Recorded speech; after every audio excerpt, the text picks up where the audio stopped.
Nice one. Oh, baby. Look at that. Come on, come on. Fuck yeah. Fuck yeah. Uh-huh.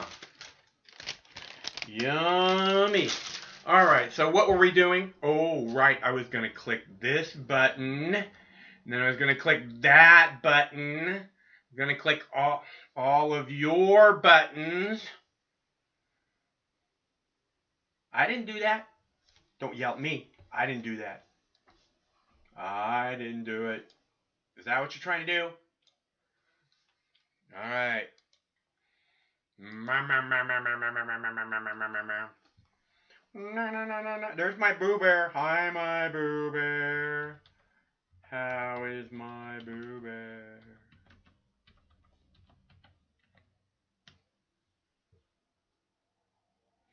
Okay, so here we are. Thanks so much for tuning in. My name's Mike. This is my YouTube page, Mox News. And this is your Wake and Bake News at 7 p.m. I'm your host, Moxie.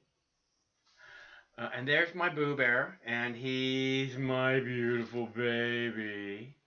And here's a fat dab to share with you all. Look, it wants to fly away. Come on, focus, you fucking fuck. Oh man, I need that dab. I need it. What is your major malfunction? Oh my god. It just doesn't want to focus on that one, which is too bad. It's a nice looking one. It really sparkles. Look at it sparkle in the light, ladies and gentlemen. We'll have to get to that momentarily. Also, I have a fuck ton of videos for you. And a lovely cup of tea. Oh, and restaurants are now requiring in Washington State. Craig got a call today. He helps a lot of local business people, and or he supports a lot of local business people, meaning that he makes sure that their businesses do what needs to happen. Anyways, he got a call today from one of the restaurants that he helps keep doing what they need to do, and they said we have to take people's names. Anybody who comes in the door, we have to take their name, we have to take their phone number, and we have to take their email address. So if you're going to go out, so on top of restaurants only being able to work at like what 25% capacity or something, on top of that, now you have to give all of your personal info in case we need to find you. And I have a story about that, and they're talking about if you get a call from the health department, you are not required to answer that call. Okay, it's all voluntary. Remember, this is all voluntary participation for the moment, as long as you have a cell phone and it has the right app on it, and the app has a green light. Once the light on your app is no longer green, the voluntary part is null and void. Then the government will take responsibility for you and make sure that you are uploaded properly before your final moments. I can't wait. Um so we got that going for us. And Tucker did a thing with Anthony Fauci tonight where he's just like, he said this and then he said the exact opposite. He said this and then he said the exact opposite. You know, and I mean, the one thing about being an authority on something, if you're not consistent in what you're saying, your authority should really be questioned. If you have this 2020 hindsight where, oh no one should be buying masks and no one should be wearing masks. Masks don't work to protect you. And now everybody's required to wear a mask. If you leave your house, you better have a fucking mask on. In the Seattle area, they're saying if you leave your home, you are now expected to wear a mask. They're not going to enforce that with any kind of law enforcement thing, but this is what's now expected of you, unless you're exercising. So if anybody ever questions me, I'm exercising. Can't you tell? I'm a physical fitness buff. I can't stop exercising day and night. And I also have a video about a cop that might be fired because he made a video, on camera video, in uniform, where he was telling other cops that they should question whether or not that they should be enforcing these unconstitutional rules that are being handed down by dictator-like governors. And now he's been relieved of duty. He's whatever they call it, suspended with pay or whatever. And they say he might be fired because he's telling, because he won't take the video down. So I have an interview with him. And what else do I have? Oh, and the COVID-19 is airborne, in case you guys weren't aware of that right now. It's an airborne disease, so I see these people going on these bike rides and stuff, and they're like, and you're going to see these like big bike rides and stuff.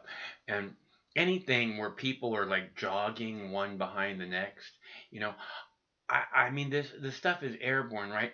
I can smell the person's perfume that just walked past me for like well over 20, 30, 40, possibly 40 feet. Okay. This isn't 6 feet and you're all following each other at 15 miles an hour. You're not 6 feet ain't gonna do it. So if that's the reality, because how can that be the reality when we've all seen the video of the press conferences, where Donald Trump is in the same room with reporters and other people, and nobody's wearing a mask, and they're all none of them are really that far apart from each other. And Donald Trump, it's not up to him. If the Secret Service says you don't do this, you don't do this, right?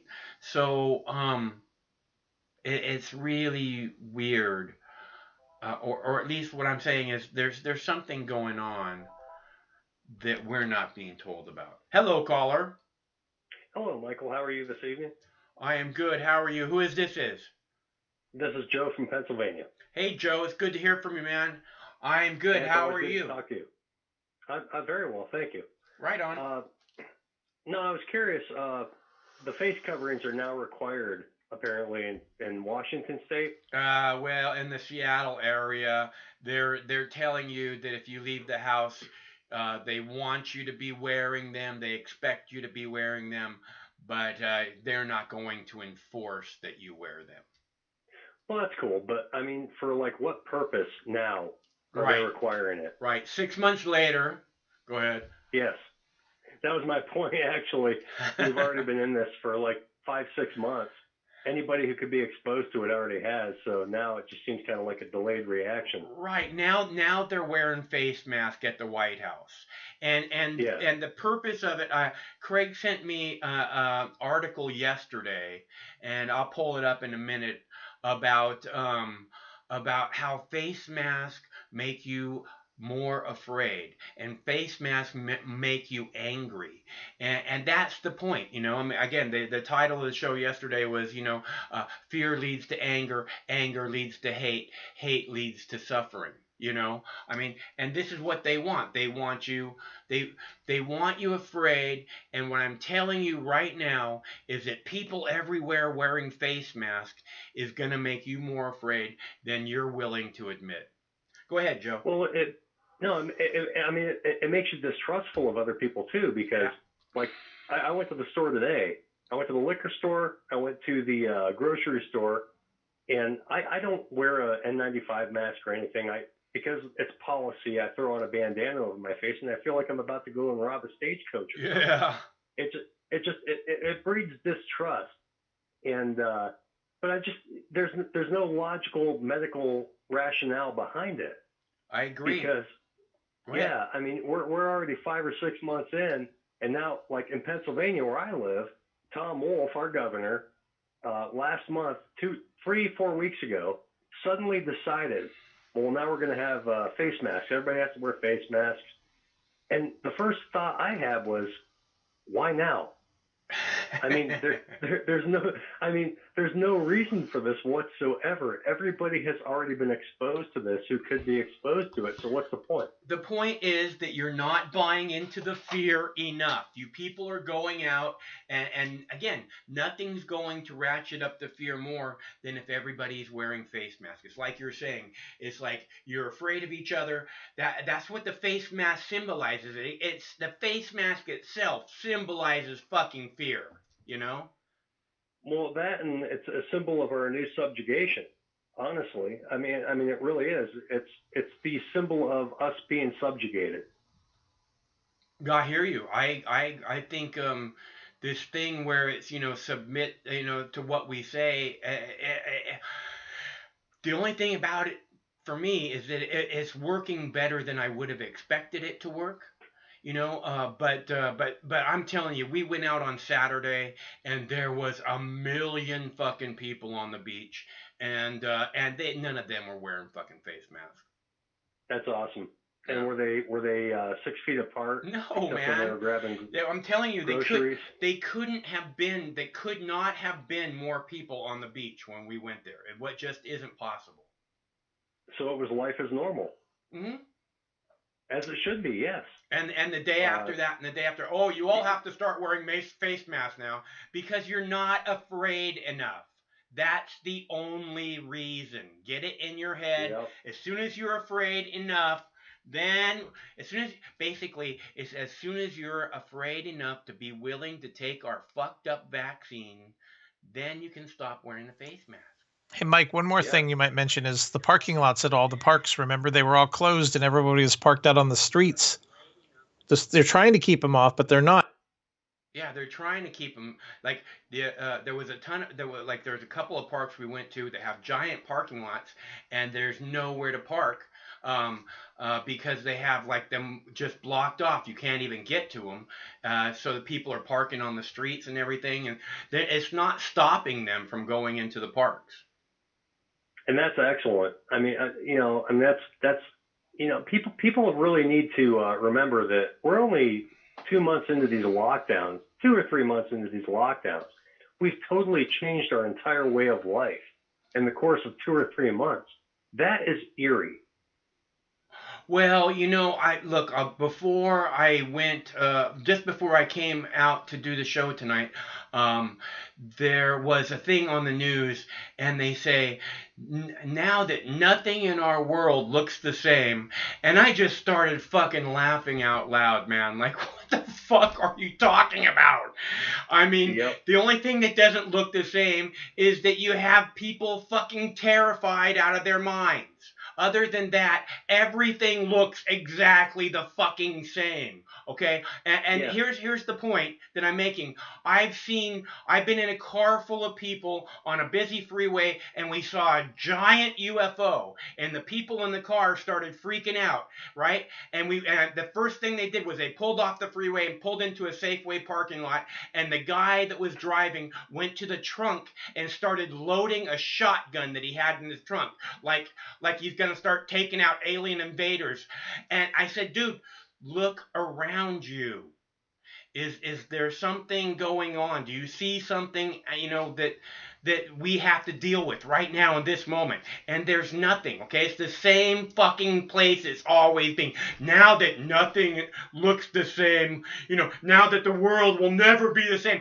Fuck you, you fucking fucks. All right? The world is the same. The only thing different is that you won't leave us the fuck alone with your fucking endless fear. Go ahead. Well, you didn't think it was weird the guy had a shotgun in the first place? I don't question people having guns. Well, I don't either, but I just think it's kind of odd that somebody would have a shotgun. And I was a little bit surprised. I was a little bit surprised, but odd. I don't think that's necessarily odd. I was a little bit surprised by it, but yeah. Well, I'll tell you what. It's America, man. People have guns, dude. Get used to it. No, I agree.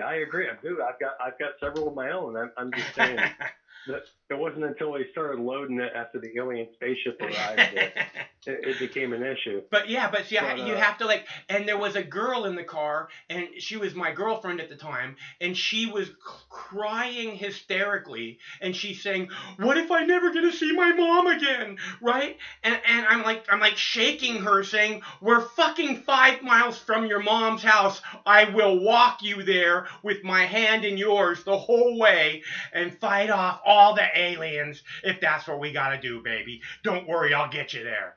You people can't wait to fucking lock on to the fear and buy into the fear. And I know that you don't want to, and I get it. But this thing with the mask is what it's all about.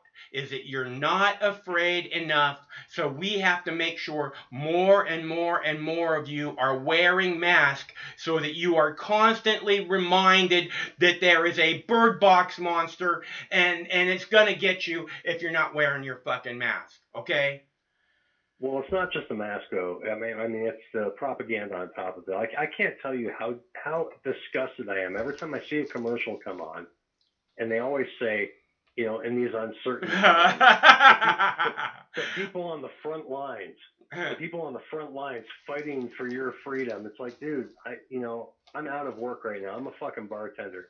My job is the last one to come back online, because if the social distancing in the bar atmosphere, in the club atmosphere, that's low on the priority list. Oh, yeah. I don't want to hear about these people on the front lines, braving the fucking invisible threat of a virus that's killed less than 1% of the population so far in the United States. I don't want to hear about that. I don't want to hear about this false heroism. It's a fucking joke. And people need to go back to work. People need to stop, like you said, stop buying into this fear, and stop listening to the mediocrity of all this nonsense, and just fucking, go back to, it's only been 2-3 months. I mean, is this really this serious, doomsday scenario? No, I don't think it is. I'm still here. You're still here. People are going to the beach. It's not a big deal. People are waking up to it, I hope. People are not buying into the fear the way they want. That's what the requirement of the mask is all about. That's why 2 weeks ago I was like, fuck you, Costco, because that's all they're doing is they're helping to push the fucking fear thing, I understand the front lines thing. I feel bad for the people that are in the grocery stores, because they didn't sign up for shit like this. And a lot of them have, fear and anxiety just like normal people would. It's not like they're special and strong or anything like that, Well, I'll tell you what, Michael. I feel bad that they have to work 8 hours breathing in their own exhale behind a mask, because that's got to be insufferable. Yeah. You know, I mean, well, a friend of mine who manages the local liquor store, it's a state store. They just opened up to the public again last Friday. But, you know, he was telling me, people were bitching when they opened it back up. They're like, oh, we got to wear a fucking mask. And he said, hey, listen, man, I'm here 8 hours a day now. I've got to wear it for 8 hours. How do you think I feel? Wow. But that's the thing though, too. I mean, these people that are on the quote unquote front lines, they have to wear a mask 8 hours on their shift, or they're going to, get fired or dismissed or whatever. That's not healthy. It's not healthy to breathe in your own exhale for 8 hours a day. It probably isn't healthy. It probably would contribute to getting. It probably would contribute to getting sick, especially in. It compromises your immune system. I've told you guys not to wear the mask. I don't think it's. It's really not designed to protect you. So we're clear. No, it's designed to keep you from infecting other people. Yeah. But at the same time, if you're wearing it for 8 hours a day, it can be a detriment to your own health. I think that you are most likely correct. And in a weird way, I think that's almost by design. Right. Because when you look at these shutdown orders and we have to keep these lockdowns in place. Well, no, we don't. I mean, we could go back to work tomorrow. We could open everything up tomorrow, and a week from now, people would forget all about this. And that's the last thing that they want. That's why the mask, that's what the mask requirement is all about, to never let you forget. Yes. Well, and that it's almost like a post 9/11 scenario, where we have this unknown threat came in, and now we need you to rely on us to take care of you. But there aren't any real clear, concise measures. Everything has been contradicted. None of the projection numbers really seem to make any kind of sense. Everything, contradicts the projected numbers, and there's no rationale behind anything. I agree, unless the purpose is to ratchet up the fear. That's what it is. That's the only thing that I see, because again, it's back and forth. I have this clip, Fauci said one thing and then he said the other. Don't wear masks; they're no good. Oh, you should all be wearing masks. You have to be consistent in order for the people to have any confidence. Yeah. So and so I don't know. I feel really bad for the people that are buying into it. I understand. If I had children and stuff, I would be very, very concerned. If my mom is dead and all that, So if my mom, remember when Pete first started calling in, he was very concerned about his mom, and now his mom and my mom and dad aren't buying into this whole shit. Yeah, exactly.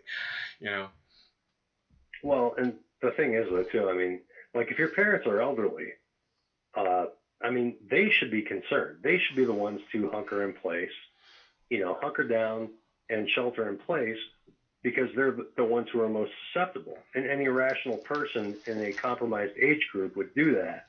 But it shouldn't be required for everybody else, the majority of the population, who aren't at risk to being compromised by this virus, to go about their daily lives. So if you've got people who are, morbidly obese or have comorbidities like cancer or diabetes or anything like that might compromise their immune systems, they should stay at home and lock in place. But it shouldn't be required for the rest of the population to do so in order to accommodate those those minimal cases that aren't they should already be staying at home. I think I look. You have to look out for yourself. You have to look out for your family. You have to, all these things. And part of that is making sure that you keep your business running and open and strong and all this other stuff. And again, the face mask thing is all about fear. It's about never letting you forget what you're supposed to. You're supposed to be in constant fear. Everybody's wearing face masks. You see them everywhere. You can never forget it. You can never forget it. Don't forget it. And but the it, I've said way before, way before there was ever anybody ever heard COVID-19. The word nobody ever heard the word COVID. Nobody even thought of it when I started saying don't buy into the fear. Don't buy into the fear. Don't buy into the fear. And the main reason is because the more you're worried, the more you're stressed out. You know, the more you're stressed out, the more it hurts your immune system. You know, Yeah. the less happy you are, all these things. I mean, when I tell you, you know, you have a choice and you can be happy, and I can't recommend cannabis enough, it's because you know there's this ability to actually enjoy your life that so many people are just completely missing out on because they never let go of the fear, they never let go of the worry. It's just and it's just some horrible programming that's been pushed into them from the time they're like 5 years old. You know, just awful. Well, don't you think it's kind of odd though too that once everybody started to question the overall narrative, and the vast majority of people started to realize that this virus wasn't as serious as it may have been played up to be, that now all of a sudden the murder hornets, hornets are invading the United States, Right. and it's not even, they're not murder hornets, they're Asian giant hornets, but it's a media manipulation tactic in order to drive up more fear. Right. So, you know, I mean, you live in Washington State. That's where the alleged murder hornets are. They're kind of going to come and murder all of us, and you know, tear up all the beehives. Any day, Joe, there's gonna be some fucking story about a little baby getting stung by a murder hornet, and it's gonna be horrific. You watch. Yeah. I'm calling it now. And, you go ahead. And the 2-inch stinger is going to be sticking out of his neck, and they're going to throw it on CNN, and they're going to Photoshop the hell out of that shit. And it's just gonna terrify the hell out of everybody. And now we have to declare war on the murder hornet. Because first, you know, it was a war on drugs. First it was a war on poverty. First it was the war on terror. It's the war on murder hornets. First it was the old people. Oh, it's gonna kill all the old people, and then that didn't make you afraid enough. And then it was like, oh look, it's not just the old people. It's like middle-aged people too. And it's like, oh my God, the teens are getting it. And then it was like, oh look, your kitty got it. Your kitty got coronavirus. And it's like, oh, the dogs are getting it now. You can't touch your dogs. The dogs are gonna kill you. And then it was now it's the children. The children. Oh, the coronavirus. We thought that it wasn't but it's affecting the children now. You know, it's just this like ratcheted up. You're not fucking afraid enough. God damn it. Put your fucking mask on so you can never fucking forget what you're supposed to be afraid of. Well, didn't you hear about all these poor puppies that were getting a victim to coronavirus, and now if you want to open up, now you want puppies to die. That's it. Now you just want dead puppies everywhere because puppies are dying, and if we open back up, more puppies are going to die. You know, they said the same exact thing about me mutilating my dog. They're like, if you don't cut that dog's balls off, puppies are going to die. I was like, fuck you. Yeah. Yep. Yeah, you want dead puppies, Michael. I'm sorry. Man. You're a sick fuck. I mean, I don't know why you hate puppies so much, but you know, apparently in the new age of COVID-19, when you know puppies equate to old people and we want everybody to die in order to sacrifice our own livelihood,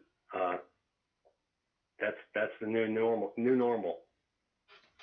Well, that's their fucking little catchphrase. Uh-huh. It's like somehow something's changed. The only thing that's changed is that they have completely fucked the economy, and this authoritarianism where you can't fucking leave your house unless you do 20 jumping jacks, before you step out the door. Fuck you. I mean, just stop telling me what to do, man. Okay, again, I got told 20 years ago by a doctor who diagnosed me with a lung condition, you're probably going to die from a cold. Okay, so I've taken care of it. I've gotten all the way to here 20 fucking years later. And I'm telling you guys, I should be the one. Oh, I have a lung condition. Oh, you guys gotta wear your fucking mask. Fuck you. Okay, you live your life. You choose. It's up to you. It's not up to them how you live your life. They've been telling me my whole fucking life that I can't smoke marijuana. Fuck you. Okay? Go ahead. And that's kind of the point I was making early on was, I mean, I don't want to tell you what to do. Yeah. You know what's best for you, and the rest of the population shouldn't be the ones to dictate. Hey, you have to adhere to our rules. You need to lock down. You need to, abide by our proclamations. And then, that's not how it works. If you're concerned, if they're concerned, they should be the ones to make concessions, not the vast majority of the population. The vast majority of the population are not the ones who are susceptible to any kind of ill effects from this particular virus. It's a very small portion of the population, and they should be the ones to, shelter in place, do anything that they do any other. Listen, I'm 44 years old. When I'm 65 years old, I will make a choice to go out and brave the cold and flu season, or sit at home and, drink a hot cup of tea with a little bit of raw honey in it before I go to bed and read a book. I can stay inside. I can choose my own, standard of living. And the moment I decide that life has become too intolerable, then I'll just go out and walk around on the sidewalk and breathe in everybody else's cough and sneeze and decide, you know what? This is my time. Bring it on. But no, this is totally ass backwards. The way they're doing everything right now is totally ass backwards. You don't quarantine healthy people. You quarantine sick people, and you let the healthy people go out and build their own immunities. That's what we always do. I think there's something, like I said from the beginning, whatever it is that's happening here, we're not being told the truth. That's completely obvious, and this is what look. From at least the last 20 years, at least since September 11th, we have been told nothing but fear, fear, fear, fear, fear, fear, fear, fear, fear, fear, fear. And and I haven't been buying it since at least September 12th, and I don't intend to fucking buy it now.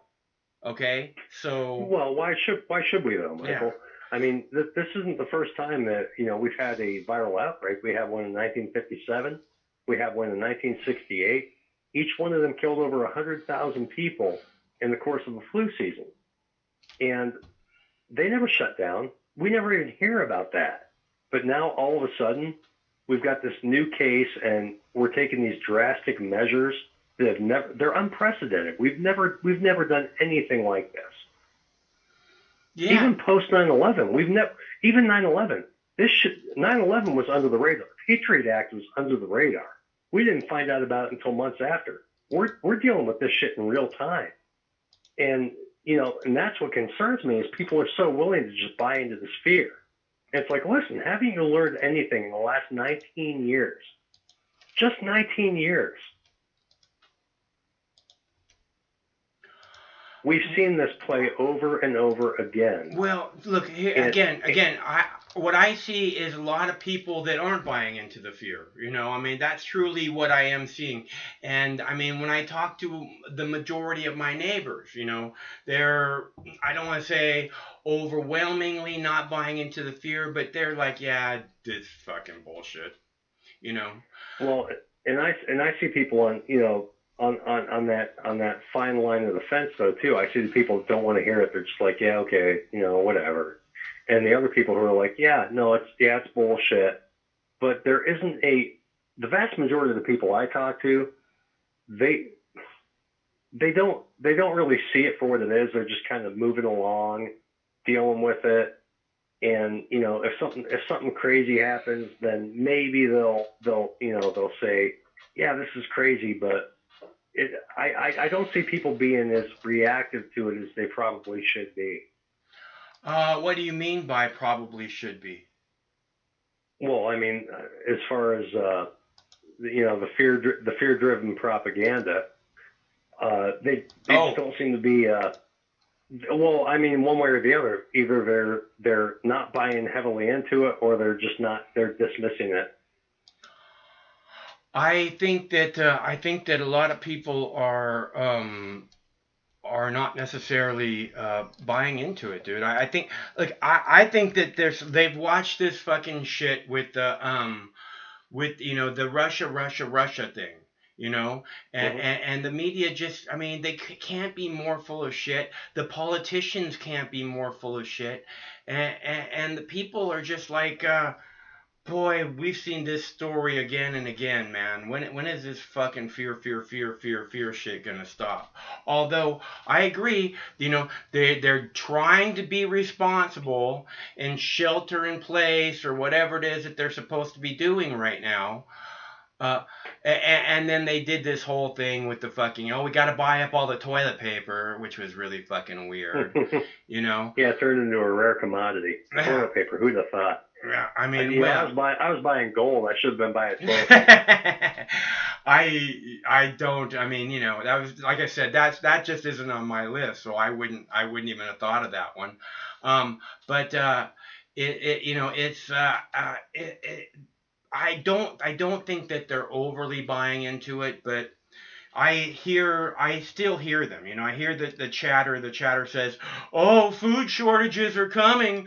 You know, the riots are coming." You know, I mean, but the thing is too is that I've heard this from September 11th. From September 11th, it's been, oh, the dollar is gonna crash and we're all fucked and the petrodollar, blah blah blah. You know, and we're here, fucking 20 years later, and we got through all that shit, and it never really jailed out in this big horrific fucking we're all gonna die way that they keep trying to fucking get us to buy into. And all I'm saying is, you know, enough already. Don't buy into their fucking bullshit. And What? I think that fewer and fewer people really are. Well, I think the vast majority of people are just desensitized to it at this point, and they don't care. And I think that lack of care is what concerns me more. Is Hmm. because now it almost seems like they're used to it. They're used to this constant, you know, fear-driven propaganda, and they're not as aware of it as they should be. They're just, you know, hey, you know, this is just the same old, and we'll get through it. But you know, we still have these weird draconian measures going into place that they're just sort of apathetic about. And I think they should be more aware of the fact that this is going to have very serious long-term effects if they're not a little more concerned about it. There's apathy, and then there's you know, a healthy level of concern. Well, you know, I think that people I just are fed up. You know what I mean? I don't necessarily think that it's apathy so much as I've had enough. I can't listen anymore. You know? And that's So apathy. yeah. Well, if you say so, I think the apathy is more like, you know, I don't really want to do anything. I think I'll just kind of not do anything. Yeah, Um, and I think that's the vast majority of the population right now.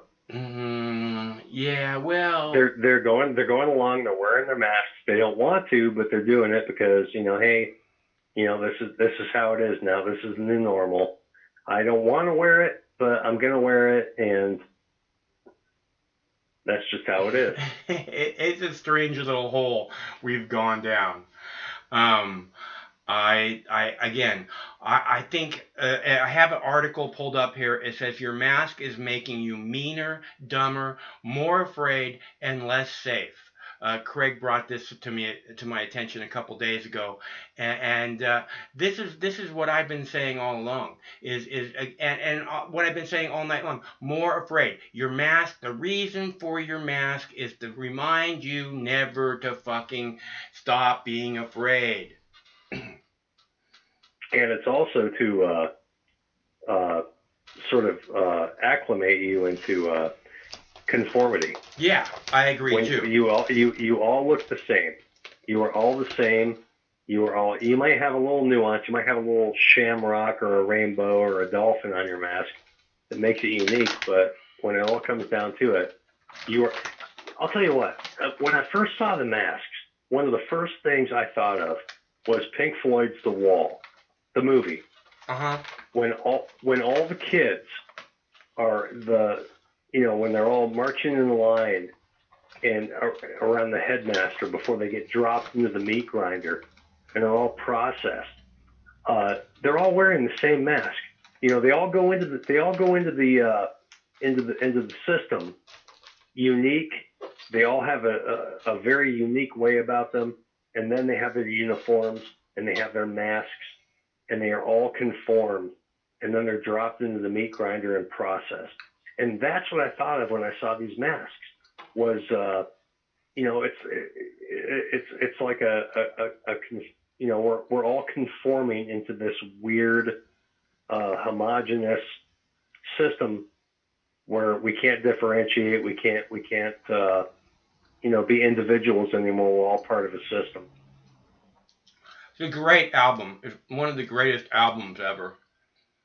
Agreed, but I'm just saying the metaphor of the mask with the no individual personality. Yeah, no, I agree. You walk into a store and you see people and they're all wearing the same mask you are. You might have a little tattoo on it, like I said, a little shamrock or dolphin or whatever. But the bottom line is, mine's Spider-Man. Mine's Spider-Man. Yeah. Well, I've got one I got one of the Twilight Zone. Ooh, lucky. Yeah. No, the Eye of the Beholder with the pig faces. Cool. That's awesome. Yeah, but it's again though, it's I don't want to wear a mask. I don't want to wear a pig face when I go into the fucking supermarket. No, I just want to go in and buy some ground beef at a reasonable price. Yeah, I the first time I wore the mask, the only time I wore the mask was we went to the Asian market the other day, and the guys were like, "Come on, let's go." I'm like, I don't want to go. I don't want to go in if I have to wear a mask. I'm like, well, if you don't wear a mask, everybody's gonna look at us funny. They're all wearing masks, I was like, go without me. I don't want to go. And they're like, we're not going to go without you. So I fucking put the mask on and went in with them.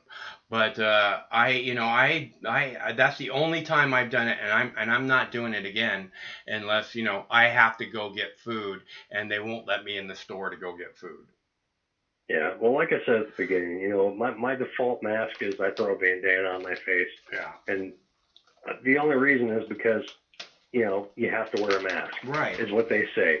And that's their store policy. It's based on the government mandate. And if I go into a government building, I'm not walking in with a mask. Fucking arrest me. But as far as the private sector goes, if you want to have a policy that says I have to wear a mask, then I'll do that if I got to go buy ground beef and pork chops. But there's no logical reason that an N95 mask or a bandana or a simple piece of cloth hanging on my face is going to protect anybody else. It's not. it's an illusion of security. It's like post 9/11. It's like the TSA. It's like all this shit. There's no real security. It's another reason to justify more government positions, juice in other people that are going to have government jobs until they retire. That's really all it's about. It's Scare about the hell out of everybody. Yeah, it's just about keeping the fear ratcheted up as much as they can, and that's it. I mean, because again, it's not going to protect you, and if you're not sick, how is it protecting anybody else, right? Exactly. Well, now that's another thing too, Michael. Back in December, January, I was extremely sick. I haven't been that sick in 20 years. Back when I was in my early 20s, dude, I had a fever that lasted 5 days. Wow, in my early 20s. Yeah. That was the worst I'd ever been. Up until I don't remember exactly when it was, but it was about a month, January, December, and I have not been that sick prior or since. And eventually, I stayed at home and did my typical, like I said, my tea and my honey. Yeah. And eventually I got better. Right. And now I'm perfectly fine. Yeah. And I'm a middle-aged man. And I understand if you're an elderly person, that's concerning. It wasn't concerning to me at that time. It was just like, wow, this is a really bad flu. I'm telling you, man, I absolutely think that I got sick from the COVID. Yeah. But I think, I got better. I think there's without going to the hospital. Yeah. I think that there's probably a lot of people out there that have had the COVID, and then there's just also a ton of them who got sick and are pretty sure that they have it. Like you. Yeah. Yeah, and that's what it was too. Mike, like I said, I have not been that sick since I was in my early 20s, and COVID wasn't a thing back at the time I got sick. I just got sick, and then after all the fear started ratcheting up, I'm like, wow, well, that's probably what it was, and I'm not saying it was. I'm just saying that's probably what it was. Yeah. Because all the symptoms were there minus the fever. I didn't have a fever. I had everything else. But it really seems like this is a very fear-driven propagandist. I don't know what the agenda is. There is an agenda, though. I will say that. There's definitely an agenda. Well, they're basically stealing everything that's not bolted down, dude. Yeah. As far as I can tell. Well, they're stealing my job right now. Yeah. Well, they're stealing your job, your future, your children's future. No offense. Well, no, that too. But they're stealing my job. I mean, through no fault of my own, I'm not working right now. Yeah. I'm not collecting unemployment right now. I've been living off my savings for the last 5 months. How come you're not collecting unemployment? Go ahead. Because my employer fucked up 2 years ago when I started at the new place I worked, and he fucked up my Social Security number. I had to call up my representative's office to get that all ironed out. Oh. But I'm still, I'm living off my savings. I've been living off 5 months, dude. That is fucked, So, dude. I mean, when all is said and done, and I get the stimulus and the fucking, unemployment, I'm probably going to get $3,000 dropped in. But I don't even care about that. I just want to go back to work. Yeah. Yeah, people That's just my thing. Want their lives back. Yes. I want to go back to normal. I want to go back to before this weird fucking alternate reality that we got shifted over into. This weird fucking, All there is the COVID-19. This isn't normal.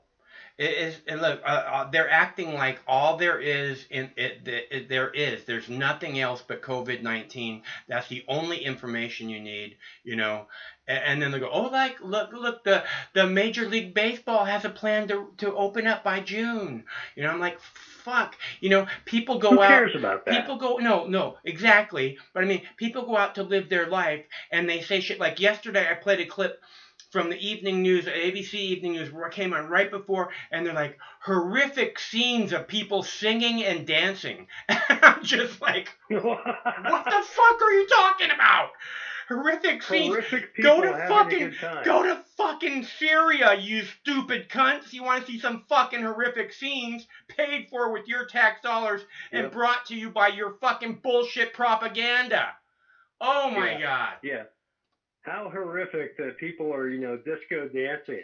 You know, And it was in Brazil. It was in Brazil, and they were, I don't know, they were all like samba-ing or something, you know. And it was They're just having a like, good oh time. my God, they're They're having a good dancing. time, man. Leave them alone. Leave them They're alone. dancing in the streets. We cannot have this. What's wrong with those people? Yeah. Wow. All those bloodthirsty criminals out there dancing around, fucking singing. Unbelievable. Yeah. How horrible. All right, Michael. Well, I want to thank you for lending the air to my fairly. I'm not drunk tonight. It's good to hear normally from when you, I call Joe. you- It's good to hear from you always, Joe. Yeah. Normally when I call you, I'm totally blasted, but I caught you early tonight. So, Cool. I got a tight buzz. Right on. Well, I'm glad you're enjoying your evening, and I'm glad we got to talk for a minute. It's very nice to hear from you. And it's always good to talk to you, Michael. Take care of yourself. Okay, I look forward to talking again soon, Joe. See ya. All right, brother. That's our buddy Joe from Pennsylvania, and we haven't heard from Joe for 10 days or so. So it's nice to hear from him. We haven't heard from Chris. We tried to call Chris from Olympia earlier today because people are like, where's Chris? Where's Chris? Where's Chris? Which is a good question. Where's Chris? And we got his voicemail. And his voicemail was full. So we're not sure where Chris is just yet. But we're working on it. We will get to the bottom of it eventually. And so you know what? I'm going to go ahead and I'm going to play a video for you so that I can get my bong heated up and we can have a big old puff because I'm definitely ready for a big old puff. So we will play face mask required. No, let's play the second wave. You're not afraid enough of the first wave. Don't you people know that there's a second wave and you're not even afraid enough of the first wave yet? Oh my God, you people better get ready because there's a whole second wave coming. So are you telling me we're done with the first wave? Have we gotten past that? Is it over? And then remember last night I played a clip and it was the guy said, and when it was over, I was like, wait, it's over? I didn't know it was over yet. Good news, everyone, it's over. Well, as the country slowly begins to open back up, leading medical experts fear a second wave of the coronavirus pandemic is inevitable. Sinclair's investigative reporter Dwayne Pullman examines the science behind these fears. Like many of you, I'm continuing to stay right here at home. But as stay-at-home orders begin to be lifted across the country, many of us will soon have to venture back out there.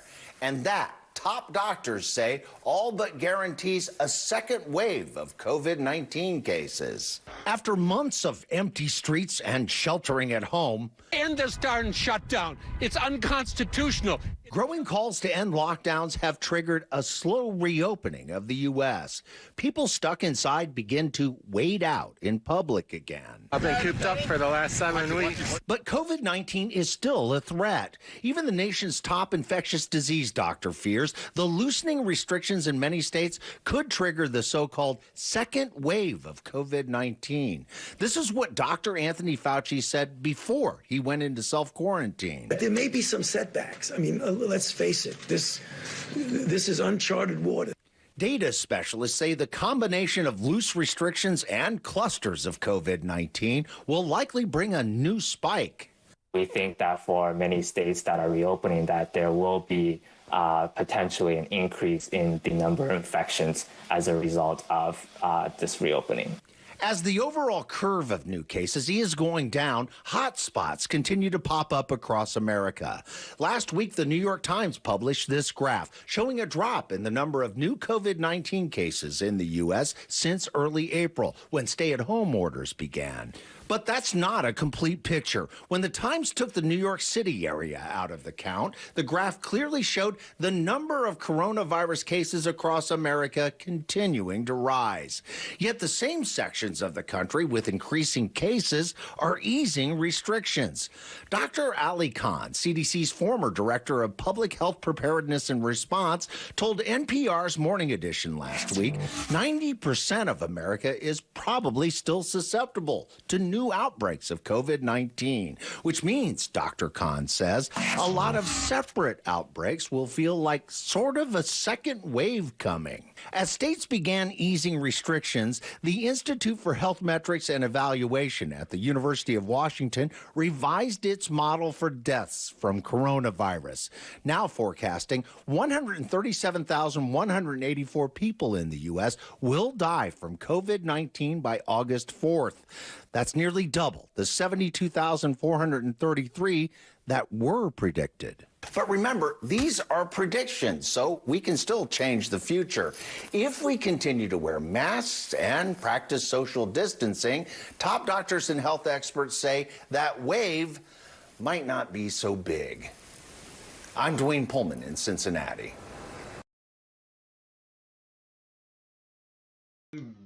I'm back, baby. I didn't get the heat. I didn't get to heat up the bong because the tea kettle is taking forever to heat up. It had more water in it than I expected. So I have the video about the cop. I was talking about the cop earlier that was that's threatening to be fired. They're threatening to fire him unless he takes down a video from social media. He made a video inside his squad car in uniform where he's saying that cops need to question what it is that they're doing, which I thought was very powerful. I mean, this is not something that you hear cops say, but this cop said other cops need to question what they're doing. If you're arresting people for going to church, if you're arresting people for them trying to make a living, you should question what you're doing. And I agree. You should question what you're doing when you're fucking, ruining somebody's life because they got a flower in their pocket. Okay? You should really be questioning what you're doing a whole lot. Okay? But I think that's a really powerful question, really powerful video, and I wanted you to see it, and probably pretty important too. So I'm going to play that for you now. I'm going to go get my tea, and then we're going to heat up the bong and have a big old puff. Be right back. Today, the governor announced a robust team of contact tracers are now making phone calls coast to coast to track coronavirus. Inslee said it's a critical effort to reopening the economy. KOMO's Patrick Quinn is live. And Patrick, these tracers will have access to phone numbers. How will they ensure people's privacy? Mary, that's the number one concern I've heard. Nobody wants their health information shared with the public. And today, the governor stressed it will only be used by health officials to track who has the virus and where it spread. My name is Shauna. I'm calling from Public Health Seattle and King County. If you get this call, the governor is asking you to stay on the line. It is supremely important to our ability to reopen our economy and our businesses while simultaneously protecting our health. This is contact tracing. 1,371 people from the National Guard, Department of Licensing, and public health officials now hired to make phone call after phone call. And so have you seen any increase of illness going on at your facility? Tracking and tracing who's been exposed and where the virus is heading. It's kind of like a fire brigade. When you have a fire in your house, you call the fire department. They come, they put out the fire. We want to do the same thing for COVID. To ensure privacy, the governor said they will not share the name of the person who may have given you the virus. They also will not ask about your immigration or marital status, your social security number, or financial information. And as the state plans to team up with the University of Washington to develop an app to help digitally trace the virus, the governor said security is a top priority there, too. We're going to make sure that if it is implemented, there's going to be the strictest privacy requirements. The CDC on its website said digital tools like apps could improve the efficiency and accuracy of data management, but that such online or app-based efforts would, quote, require community-wide adoption. Would you opt into such an app? According to a recent national poll, only 51% would join a CDC-sponsored cell phone-based system, and even less, about a third of those polled, said they'd opt in if it was run by a tech or cell phone company. And I did reach out to the University of Washington. They confirmed this partnership with the state is in the works. They said expect more information on that in the next week. I did reach out to a state health official. She told me an app like this would be an extra layer to these phone calls that are going on right now. And remember, all of this is voluntary. In Seattle, Patrick Quinn, KOMO News. Patrick, thank you. Tonight we have new numbers that continue to show a gradual increase in cases and deaths from COVID-19 here in our state. According to a tally of county health departments, 963 people have died from the virus. That's an increase of 12 from yesterday. According to the State Department of Health, 17,330 people have tested positive for the virus. That's up 208 from a day ago. 6.8% of tests statewide have come back positive.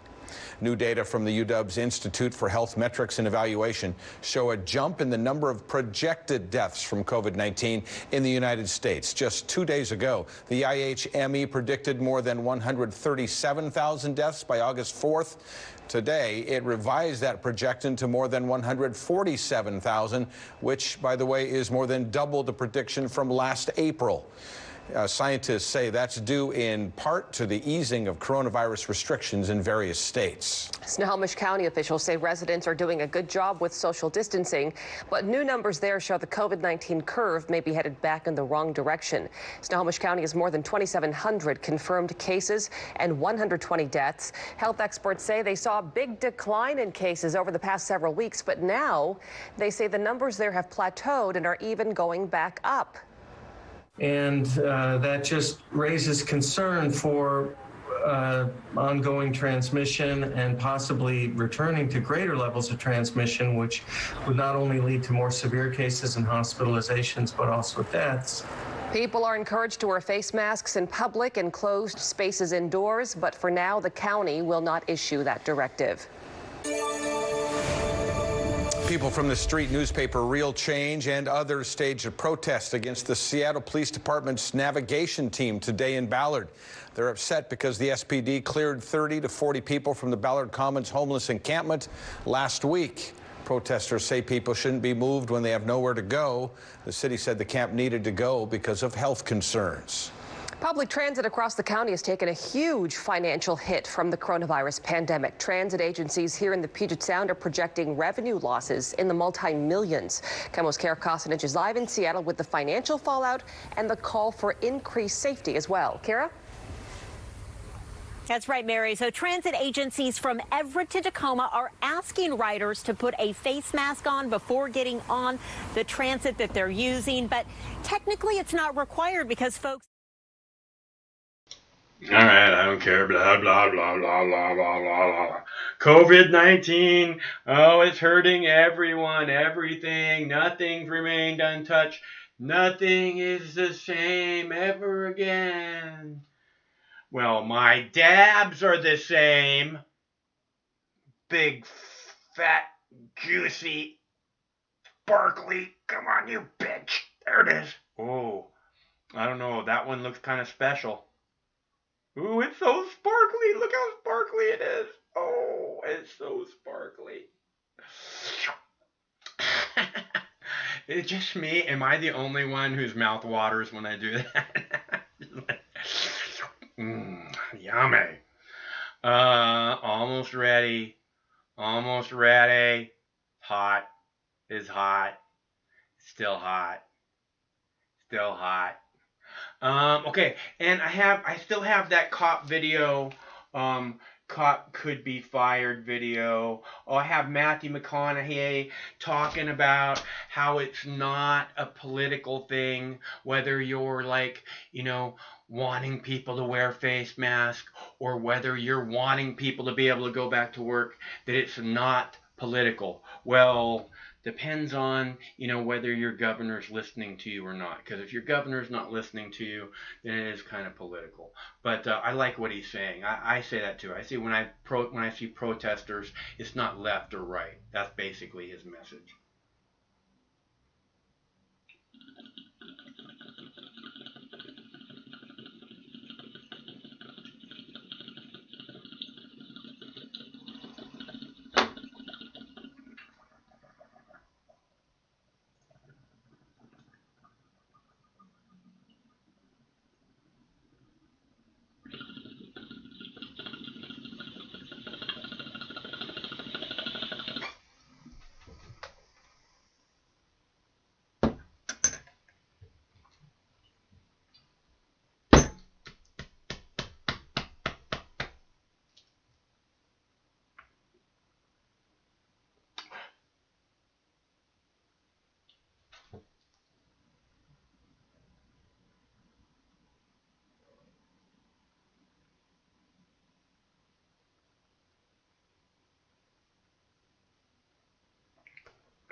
Okay, I'm feeling much better now.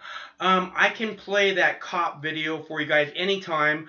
I just want to make clear, again, this is a call-in show, so and you're welcome to call anytime. The number is 805-669-6397. I know some people are joining us from the Facebook for the first time, and other places. Craig is broadcasting everywhere. He's a social media master. Let's see. Second wave. We got that one. Did we play the fucking tiger and the video? zoo scare caught on camera in Dublin. 7-year-old Sean was posing for a picture in front of an animal enclosure when a full-size Siberian glass. The family says Sean was startled, but they are just grateful for the glass safety window. And there's something else that I really want to talk about, which is that I was talking about, I played a clip for you yesterday where they were talking about it was about conspiracy theories, COVID-19 conspiracy theories. And I want you to remember, when you see all of these clips, when you see any news clips, I want you to remember how to spot conspiracy theories, okay? And this is how you spot the conspiracy theories. Listen closely. If it makes you angry, if it makes you scared, if it makes you smug, if it makes you want to go out and buy something immediately, that emotional impulse means there's probably something about that information that makes it very difficult for you to be critical. If it makes you afraid, if it makes you angry, if it makes you want to buy something.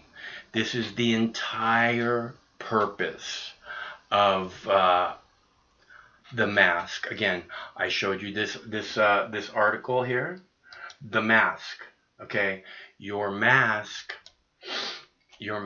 is making you meaner. Because you're wearing one, you're mad at anyone else who isn't. You can't say with any real certainty or evidence that you know you're right to wear one, and the other person is not wrong, is wrong not to, but that's what you were told.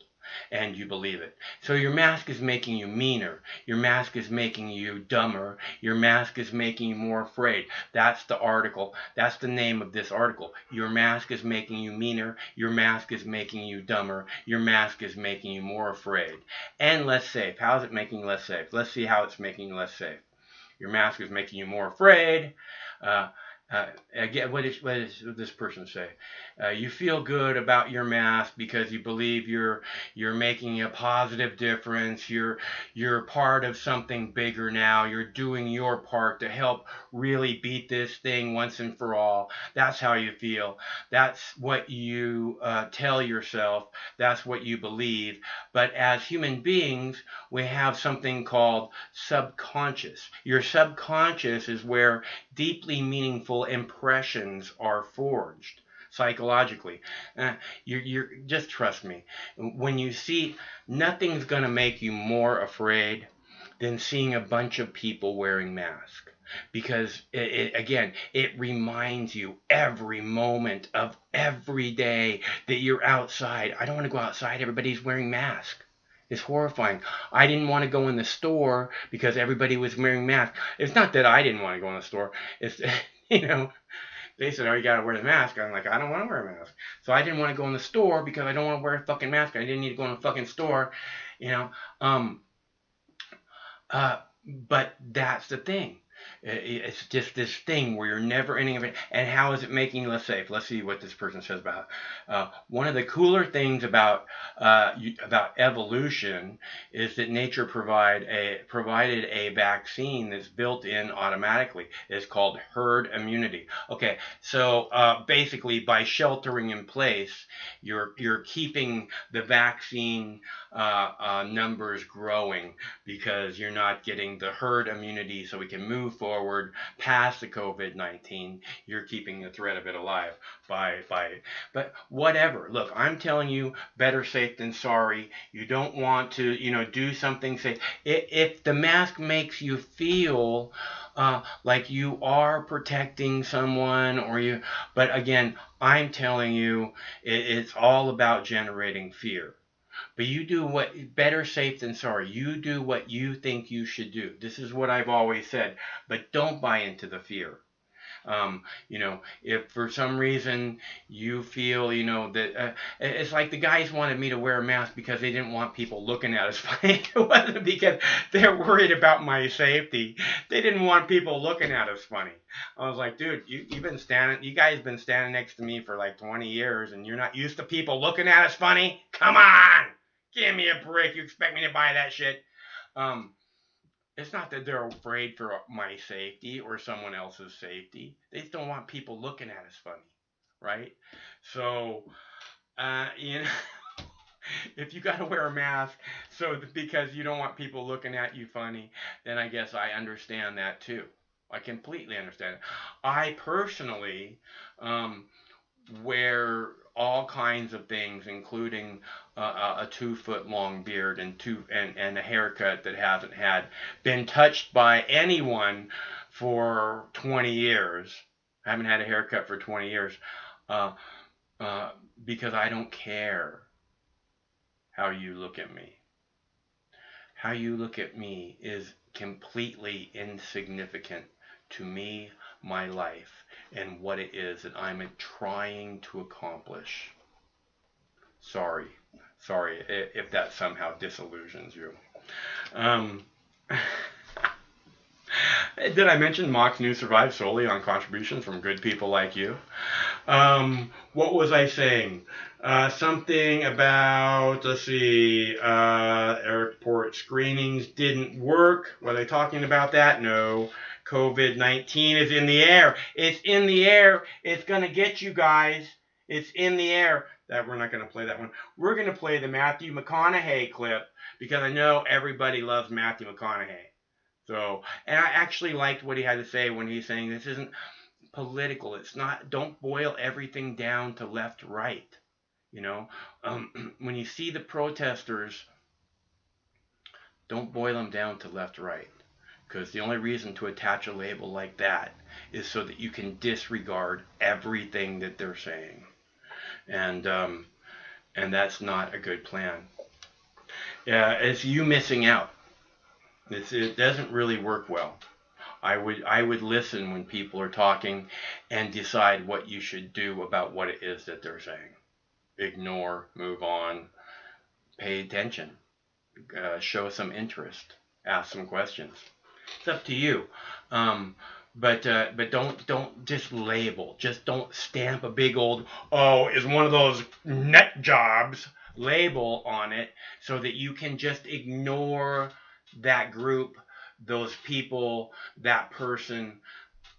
Talk to that person and go, aha, okay, gotcha.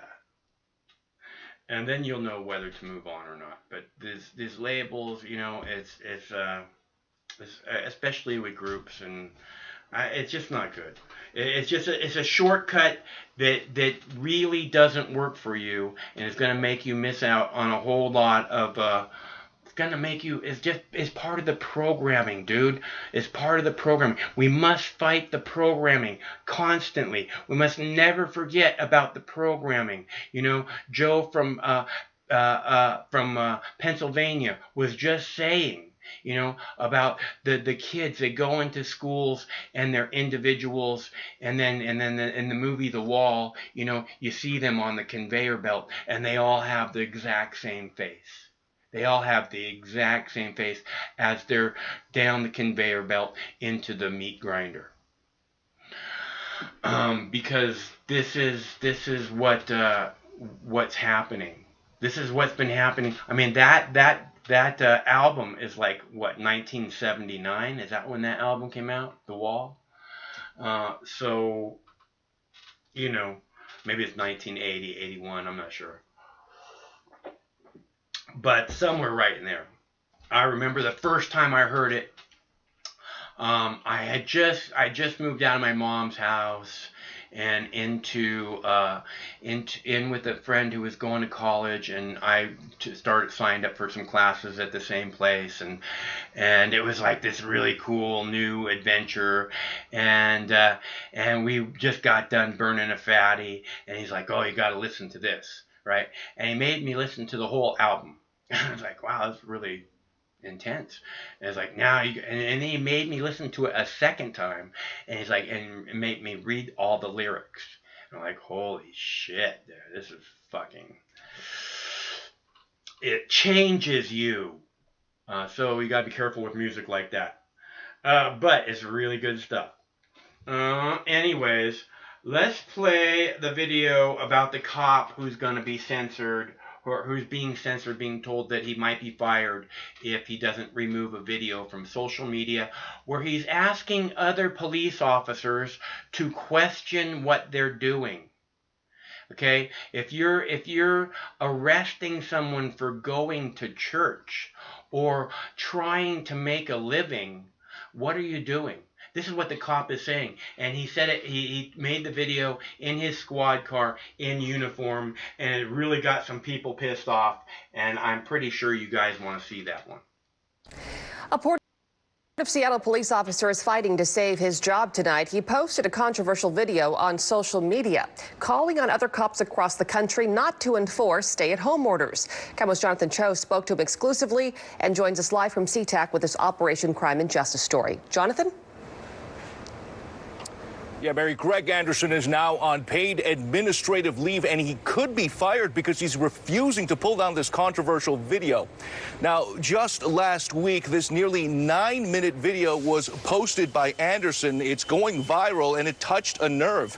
Anderson urges police officers in Washington and across the nation to follow their conscience and refuse enforcement of stay-at-home orders. Anderson says it's a violation of people's constitutional rights. I've seen officers nationwide enforcing tyrannical orders against the people. I'm seeing people arrested or cited for going to church, for traveling on the roadways, for going surfing, opening their businesses. Anderson's now on paid administrative leave. He's being accused of insubordination because he's refusing to take down this video. I spoke to him exclusively this afternoon, and he's doubling down with his message. Even though I wasn't personally being asked to do that stuff was starting to bother me. And I felt like, as a man that wears the uniform and represents the badge, it's up to me to stand up first and talk to other officers and say, hey, is this something you're comfortable doing? Is this how we want to be conducting ourselves? Now, coming up at 6, what his critics are saying and the unexpected support he's getting as he fights for his job. Live from SeaTac, Jonathan Cho, KOMO News. KOMO News at 6 o'clock starts now. We don't get to violate people's constitutional rights because somebody in our chain of command tells us otherwise. It's not how...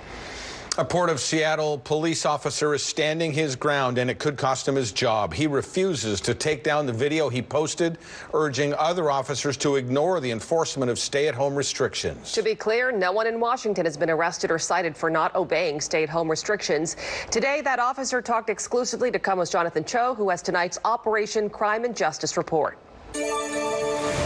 I'm just simply asking people to look inside of themselves and do what they're comfortable with. Port of Seattle police officer Greg Anderson says he has no regrets. In fact, he's doubling down on the message. I don't want to see the citizens get pushed to a point where they feel like we have to defend our constitutional rights against the government. After weeks of watching police officers across the nation arrest or fine people for violating stay-at-home orders, Anderson says he's had enough. And even though I wasn't personally being asked to do that stuff was starting to bother me. I'm speaking to my peers. Sitting inside his patrol car, he took to Instagram last week and posted this nearly 9-minute video. I'm seeing people arrested or cited for going to church. I don't know what crime people are committing by doing nails in their own house. It touched a nerve and went viral. We need to start looking at ourselves as officers and thinking, is what I'm doing right?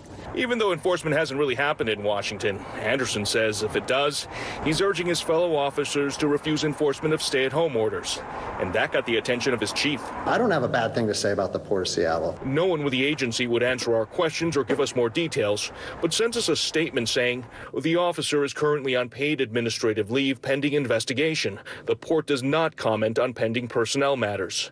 Anderson says he's being accused of insubordination because he's refusing to take down the video. Do you believe Governor Inslee is doing anything right to keep people safe in Washington state? No, I'm not getting, like I said before, I'm just going to let my message speak for itself. While Anderson has his critics, he says surprisingly, most of his supporters are fellow officers. I've been getting contacted by police officers all over the country saying thank you. For now, he's focusing on other ventures like his jiu-jitsu academy and considering a career with other law enforcement agencies, just in case. Some of them are recruiting, like, hey, my chief or my sheriff says you have a job here, so we'll see how it all shakes out. Anderson is now preparing for a hearing in the next couple days that could determine his future with the agency. From SeaTac, Jonathan Cho, KOMO News. All right, and I thought you guys want to see that one because you don't see a lot of cops, right? You don't see a lot of cops saying, you officers should be questioning what you're doing. I don't know if I've ever seen a cop do that before. And apparently, they're like, oh, you got to take that video down, or we're going to fire you. And that seems, kind of unconstitutional, and that's kind of the whole point. The Constitution doesn't matter. These people, these authoritarians are like, oh, it doesn't matter what rights you have, what God-given inalienable rights. We see these rights as self-evident. We're not giving you these rights. You were born with them. We're not giving them to you. We see them as self-evident. The Constitution doesn't give you the rights. We're just saying this is what we see that you have as being top of the food chain on this planet. This is self-evident, right? So, these people trying to take them away, and then when you're not afraid enough, they're like, oh, well, maybe you should all be wearing masks. You're not afraid enough. You're not afraid enough? Everybody wear masks. That'll make you afraid. This is the way I see it. This is the way I've seen it all along. This is what I've told you guys all along, all this time. Look at the fear. I made a video saying it's not the Russians. It's not the Russians. It's not the Russians. That was the title of the video. And that was when everybody was saying Russia, Russia, Russia. Not just CNN and MSNBC. Fox News was doing it too.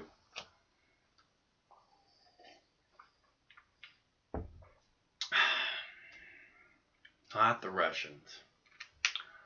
Not the Russians. The Russians didn't hack the DNC servers. Okay?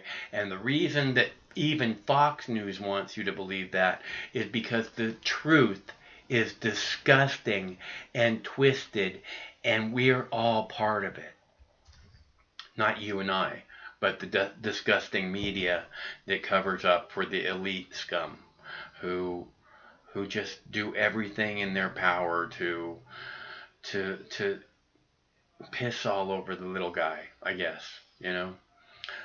I just, again, keep us in the 1920s, 1930s reality instead of a 21st century infrastructure, that gives us a real future. I really don't understand why Jeff Bezos isn't demanding a 21st century infrastructure, right? This is, again, I talk about it being the rich people, the people who buy the politicians. Obviously, Jeff Bezos is one of those people. So, and if he's going to deliver fucking product to everybody in America, why wouldn't he want a 21st century designed infrastructure to do it on? Why isn't he demanding that? Hello, caller. Bezos is God. Jeff Bezos is God, Michael. Stop criticizing God. He has the best girlfriend and the best car, and he's so mature. I just love Jeff Bezos. He's like super. He's like Superman. He's Superman. Everything I want to be when I grow up. Yeah, I love Jeff Bezos. I want to have beady little psychopathic guys just like Jeff Bezos. I love Jeff Bezos. Oh, he's so good. Why wouldn't he want everything to be for the people? Because he'd go broke, man. He's got a monopoly. He's fucking got his fingers in everybody's pie. Fucking people are renting out his warehouses for CIA. Right. No, I mean, I get it. I mean, the reason that he doesn't want a 21st century infrastructure is because he's doing just fine with the 1920s, 1930s infrastructure, making plenty of money. What, are you guys going to get shit somewhere else? I don't think so. Well, you would probably know this story better than me, but just in case you don't, Jeff Bezos was getting heavy monetary when he went public with Amazon. He had a policy, a strategy, a business formula that wasn't making money. You know that much, right? He wasn't making money, but he went public and people were buying his stocks. Now, normally people don't do that. Nobody buys stocks in a company that's not making any money. Amazon wasn't making any money originally, but well, and do you remember what Amazon was originally? Yeah, what did they sell first? I forget. Books. They sold books. Books, right? Yeah. Yeah. And their primary business model was to drive out all the brick and mortar. Right. Yeah, it was a books. I mean, you know, books is again an 1800. That's the reason that they had trouble. You know, I mean, but they did just fine. I think it's not like they really had trouble. They basically drove all the bookstores away, and yeah, they drove them into the grave, and they're not coming back. Yeah, absolutely. You know, Jeff Bezos is a cutthroat motherfucker. He took advantage of the internet and set up warehouses, and he treats his servants like peons. And you know, I've heard horror stories. You know, they charge you if you take a bathroom break, and you gotta fucking run here and run there for fucking 4 cents an hour, and it's just bullshit. Fuck Jeff Bezos, man. He applied his original business model to everything, every business. Well, again, look, it's so much simpler than this. It's like, if he's so fucking short-sighted that he doesn't want a 21st century infrastructure for the people, when his fucking entire business plan revolves around delivering fucking shit to every house in America, you know, his business plan. His business plan is to enrich himself and fuck everybody else. That's his business plan. Well, I don't think that works when you present that to people. Although I guess if you're Jeff Bezos, whatever you present to people works. So. Well, all you got to do is look at. His business plan is deliver shit to every fucking home in America. So how can you not want a 21st century infrastructure to do it on? It doesn't make any sense. It's incredibly short-sighted, and in the long run, it has to cost you money. But maybe none of these people are about the long run. It's a psychopathic business plan. It's like, I win, you lose, ha, bye-bye. Yeah. It's like, you know, stepping over the dead bodies as you go along. That's psychopathy. Yeah. And I win, you lose, and fuck morality, fuck everybody else, as long as I win and I get the girl with the big tits and I get to drive a fucking Maserati. Yeah, I mean, you know, I got my private plane, fuck everybody else, fuck you guys, you're not me, man. So that's Jeff Bezos. Anyone who would like a person like that or respect a person like that doesn't know the difference between good and evil. And, you know, it's not even an exaggeration for me to call Jeff Bezos evil. He does evil stuff. He uses people. His interest is okay. Well, hold on. When you say he does evil stuff, you have to kind of clarify. That's fine. I'm perfectly capable of clarifying. When he says Jeff Bezos does evil stuff, let's just put it this way: the CIA has a giant contract with Jeff Bezos to collect information on people and store it on Amazon servers. So there's step one. That's not even the $600 million contract with the Washington Post, right? Yeah. No. Well, they own the Washington Post. Right, yeah. So, I mean, I wasn't even thinking of that. I was just thinking about the human cost, like busting the union, the Amazon people that were trying to start their own union. That's kind of satanic. It's like, these guys don't deserve $15 an hour. Fuck them. I'll hire them, and I'll fire them, and I'll bring in a bunch of scabs, and anyone who's ever been in any union knows what that's about. It's a never-ending story about enriching the business owner at the cost of the employees. And these employees, apparently, they didn't have PPE when this virus started. And I don't give a fuck, man. Fuck the air conditioning. Fuck all that. It's 100 degrees in the store, and people are sweating and passing out, and that's evil. If I was to do that, I mean, I was an employer, right? I had sometimes a large number of guys, but I always led by example. And you don't see Jeff Bezos in the warehouse running around getting filling this order, filling that order, meeting his quota. What you see Jeff Bezos doing is stepping on human dignity, and that's evil. So that's just a couple of examples. The fact that he's hooked into the CIA, evil.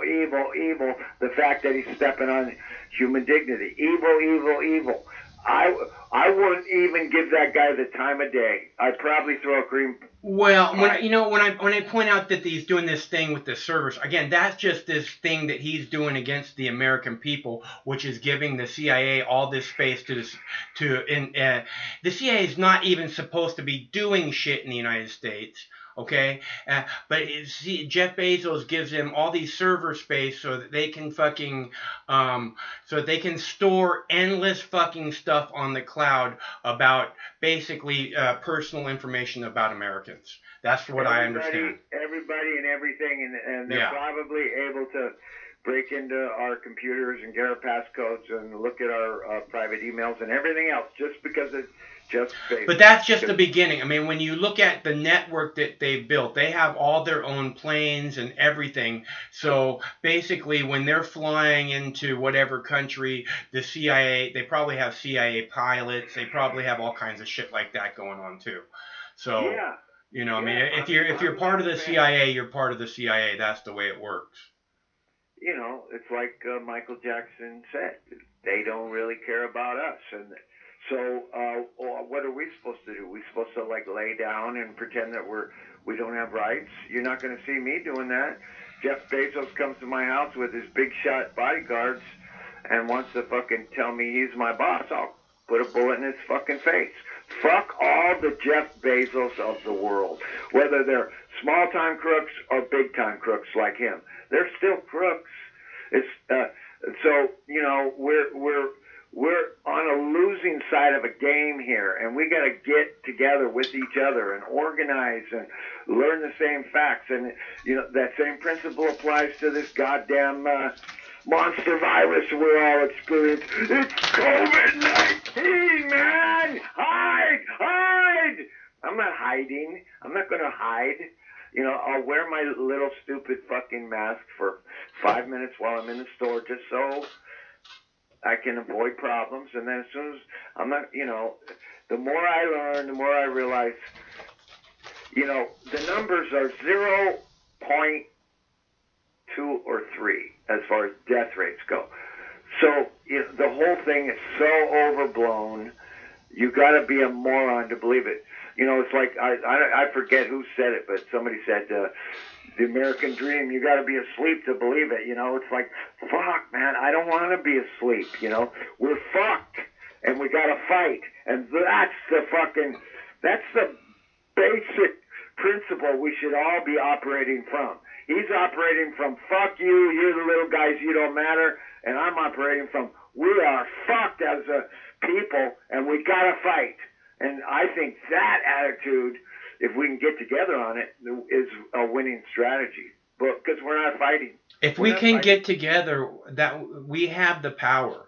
Right. You know, we can make happen. Again, I'm talking about fixing the entire planet. I keep talking about changing it into the blue-green jewel paradise that it's meant to be. And we could do that if it was just a priority. I think that's what I keep seeing with this COVID-19. I showed you the deer last night in one of my neighbor's yards. I showed you the... I noticed the lip on that mama, too, before you said it. Yeah, I showed you the turtles. You know, this nature, Mother Nature is telling us that this is within the power that we have if it's important to us. It's just a matter of we actually care enough to make it happen, and that's something that I think everyone's got to ask themselves. Because if everyone did ask themselves that question and the answer was yes, and when I say everyone, I mean we the people, the working class. If we said that's what's important, if we said this is a top priority to make the world into this beautiful blue-green paradise, that we could make it happen, but we're not doing that. You know, we're too busy fucking fighting for a living wage and all these other, just trying to fucking, you know, lift ourselves up out of the muck. And there's all this programming that somehow you're separate from nature and that nature's against you and that we're in this constant battle with nature. What a bunch of garbage. The murder hornets are coming for your babies. Yeah, the killer rabbits, man, they're swimming across the Pacific right now. Fucking, you know, they got fucking stingers and it's the magic flying scorpion creatures. There's no use in trying anymore, Mike. We should just lay down and accept our chains with complacency and not a lot of noise. I just want to be a slave forever to this magnificent system that we've created. You know what? Go ahead. Because we're such evolved fucking creatures. We're apes with telephones. We're fucking monkeys with telephones. That's all we are. You know, we got telephones now. You know, can't think, can't stand up, can't get together, can't figure out who's the bad guy. Usually it's us. It's our own fear that's the bad guy. It's our own cowardice that's the bad guy. So, you know, it's a nice dream you got, changing this planet back into the blue-green jewel that it's supposed to be. But since fucking when does shit happen overnight? It's a struggle. It's a multi-generational struggle. Again, you see what's happening with the COVID and the people driving, simply going out less, simply, you know, not like the reason all the turtles are on the beach being hatched on the beach was because the beaches aren't packed full of people. You know, so that again, if the priority is this is what we want to make happen is to see the turtles swimming in the ocean everywhere again, we can make that happen, or we can watch them all go extinct. It's really right there, and it's really obvious, and it really is our choice. I watched 2 minutes of the testimony today before the Senate. Yeah. And I'll bet you not one question, even from Rand Paul, not one question was raised about what we should do about level 4 or level 3 bio research labs. Yeah, it's like, nobody wants to touch that. It's a tar baby. Hey, not one question was raised about Dr. Fauci fucking funding coronavirus study in Wuhan lab. Nothing was asked about that. How can you not ask about that? It's another clown show. And apparently Ron Paul I mean, what's his son's name? Darth Paul, Darth Vader's son. Rand. Anyways, Rand Paul apparently did, who I think is a pretty responsible guy. He didn't. They're like avoiding the painful questions. But I agree. Let's open the economy up. Let's. You know, the more I learn, the more I realize this virus is much less of a threat than people are telling you. So fuck Fauci. I did see Fauci say, "Wow, we might be endangering people and causing death if we open up too soon." Fuck you, Fauci. Fuck you, Fauci. You know, I want to shove the alien fucking monster down his fucking throat. I want to see an octopus on his fucking face and a fucking little baby alien break out of his fucking chest. Fuck Fauci. Fauci makes money on patents that he's for vaccines that he's developing right now and the ones he's developed before. And he, you know, I'm almost positive he's complicit in some way. I am positive that he's complicit in some way with the entire fucking outbreak. And, you know, he's not worried. He's got millions of bucks. He's famous. He's a little short Italian guy with a corrupted heart. I mean, that much should be fucking plain. So, no, I've been fighting my whole life for my own personal freedom amongst the corrupt motherfuckers in my life, including the IRS and the government and the sheriff's department and fucking every other government department. So, you know, what's one more fight? We bring it.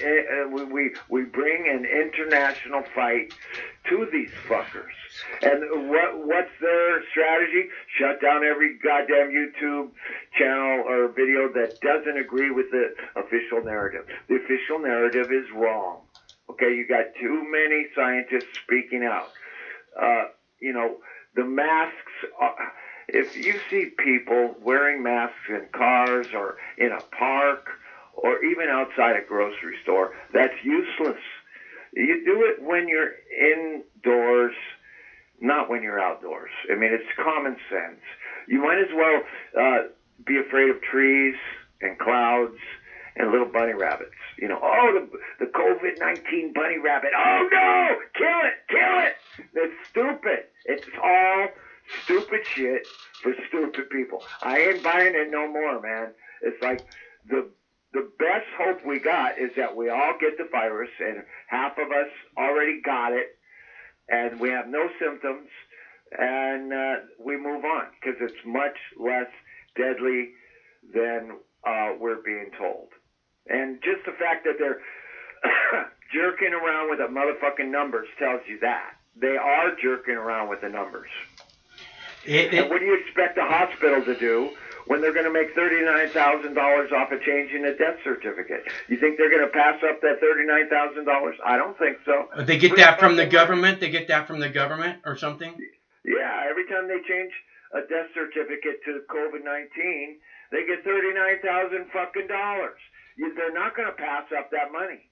They're in on it, man. It's like if somebody came to my house right now and offered me $39,000 to sign a piece of paper that said, I support COVID-19, blah, blah, blah, I'd sign it and I'd take the money. And well, if they said every time you sign this paper, you get $39,000, you'd sign it as many times as you possibly could, as fast as possible. And that's what they're doing. That's why the numbers are way overinflated. Right. So you know, you heard Fauci say today. I heard Fauci say today. While the numbers are underinflated, they're underestimated. Yeah, well, they said could be, but yeah, no, it's a load of shit, dude. They're saying, you know, because so many people haven't been tested, and you know, they didn't. And it was a loaded question. It was, you know, the question was, could the numbers be underinflated because of you know? And he went, yeah, of course I agree with that. But no one said, could the numbers be overinflated? Not once did they ask that question.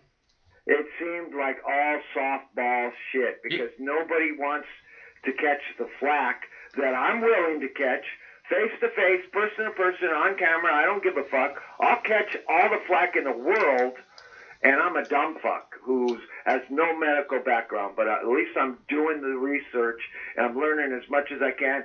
There is video coming out from all over the planet, from China and Germany and Europe and America, and it contradicts this stupid, fear-filled, fascist, globalist plot. It's a plot. So fuck them, fuck the liars. Stand up for your freedom. It's not going to kill you to get COVID-19 unless you got lung disease or kidney disease. It's a bad flu, period. And they already proved that. But even just as important, they've already proved that it was genetically modified in the lab, and they sure don't want that to get out. It's like we would have to do something about it if that was not. Well, we'd at least have to have a discussion, you'd think. Yeah, well, they're shutting down all the discussion. It's like we're all right. Alex Jones out all of a sudden. I'm not Alex Jones. I'm not David Icke. You know. Oh, I love David Icke. And rational. I love David Icke. Yeah, but David Icke, I know, I was into the Archons before David Icke was into the Archons. I knew about fucking Sabbateanism before fucking David Icke was into Sabbateanism. And it's not the facts that my cock for fucking president. Oh, wrong sticker, sorry. Anyways, David Icke connects Anunnaki with ayahuasca, with Sabbateanism, with Israel, with the globalists, with the underground alien bases, and every other motherfucking thing. And if I sat there face to face with David Icke, I could snip away the dots he uses to connect all those different subjects and say, dude, I think I know as much as David Icke. I really do. It's not his information. It's the way he connects the different bodies of information. Mm-hmm. Okay? And I'm not critical of David Icke. He wants the same thing I want. It's just leave the ayahuasca out of it. Leave every bit of religion or spirit or most of spirituality out of it. Leave out the Illuminati. Okay? And, I don't think David Icke really understands Archons as well as I do. He has no Vedic background. It's not. No, he doesn't. He doesn't know shit about Vedic. You'll never hear him say anything about the Vedic pantheon of knowledge. Did I hurt your feelings? No, it's my dog. He's sleeping and he's growling in his sleep. He's like, I thought that was you. I'm growling back at him. Oh, okay. Well, anyways, it's not that I'm against David Icke, but he's not the guy we need to head the armada that we need. He should be way in the background and have somebody a little bit less Fruit Loopy out front, that's what I've said about Alex Jones, that's what I've said about me. I never wanted to be the face of anything. I don't want to be, because then, it's like, oh, well, how come you get to shave and get a haircut and blah, blah, blah, blah, blah, or whatever. I just want to do what's right, so I'm here trying to do what's right. And, because you have to, you know what I mean? You have to try and do what's right. It's not like it's really an option for me. It's not like it's just what I want. It's, it's really, if I don't, then I know that, I'm letting a lot of people down, Well, you are on your platform, your live call-in YouTube show 5 nights a week. Mm-hmm. And if you didn't stick to the motherfucking facts, people would call you out on it. But you're usually, 99% of the time, you're correct on your facts. And so you're a decent head for you're a little marijuana laden, and there's nothing wrong with that because that's one of your major interests, is the freedom of marijuana and all the good things it can do to planet Earth. But you're doing a decent job, Michael. You're not a bad spokesman for all the issues that we discuss. You're very rational. You're not going to talk about archons, and I can do it, but this isn't the platform to talk about archons or the fucking Gnostic mysteries or anything like that, or John Lamb Lash. I like John Lamb Lash, but you know, Gaia Sophia, the whole thing. I love the whole Gnostic myth, and it's a living myth. It's a living thing that's going on right now in my life, but I never talk about it. So I stick to the facts. I stick to geopolitics, history, and visible plots. You know, and I don't connect a lot of dots between this and that, like David Icke does. So you're doing a good job. David Icke, he kind of got self-hypnotized by this whole spiel that he just... I was just kidding. I like David Icke because he used to post Mox News videos all the time. Oh, so, cool. That's cool. I didn't know that. Yeah. So I got to, that's the only reason I really became aware of David Icke. I mean, I would hear other people talk about him and stuff, but I'm not looking for somebody to tell me what's happening or anything like that. Well, I think he got banned from having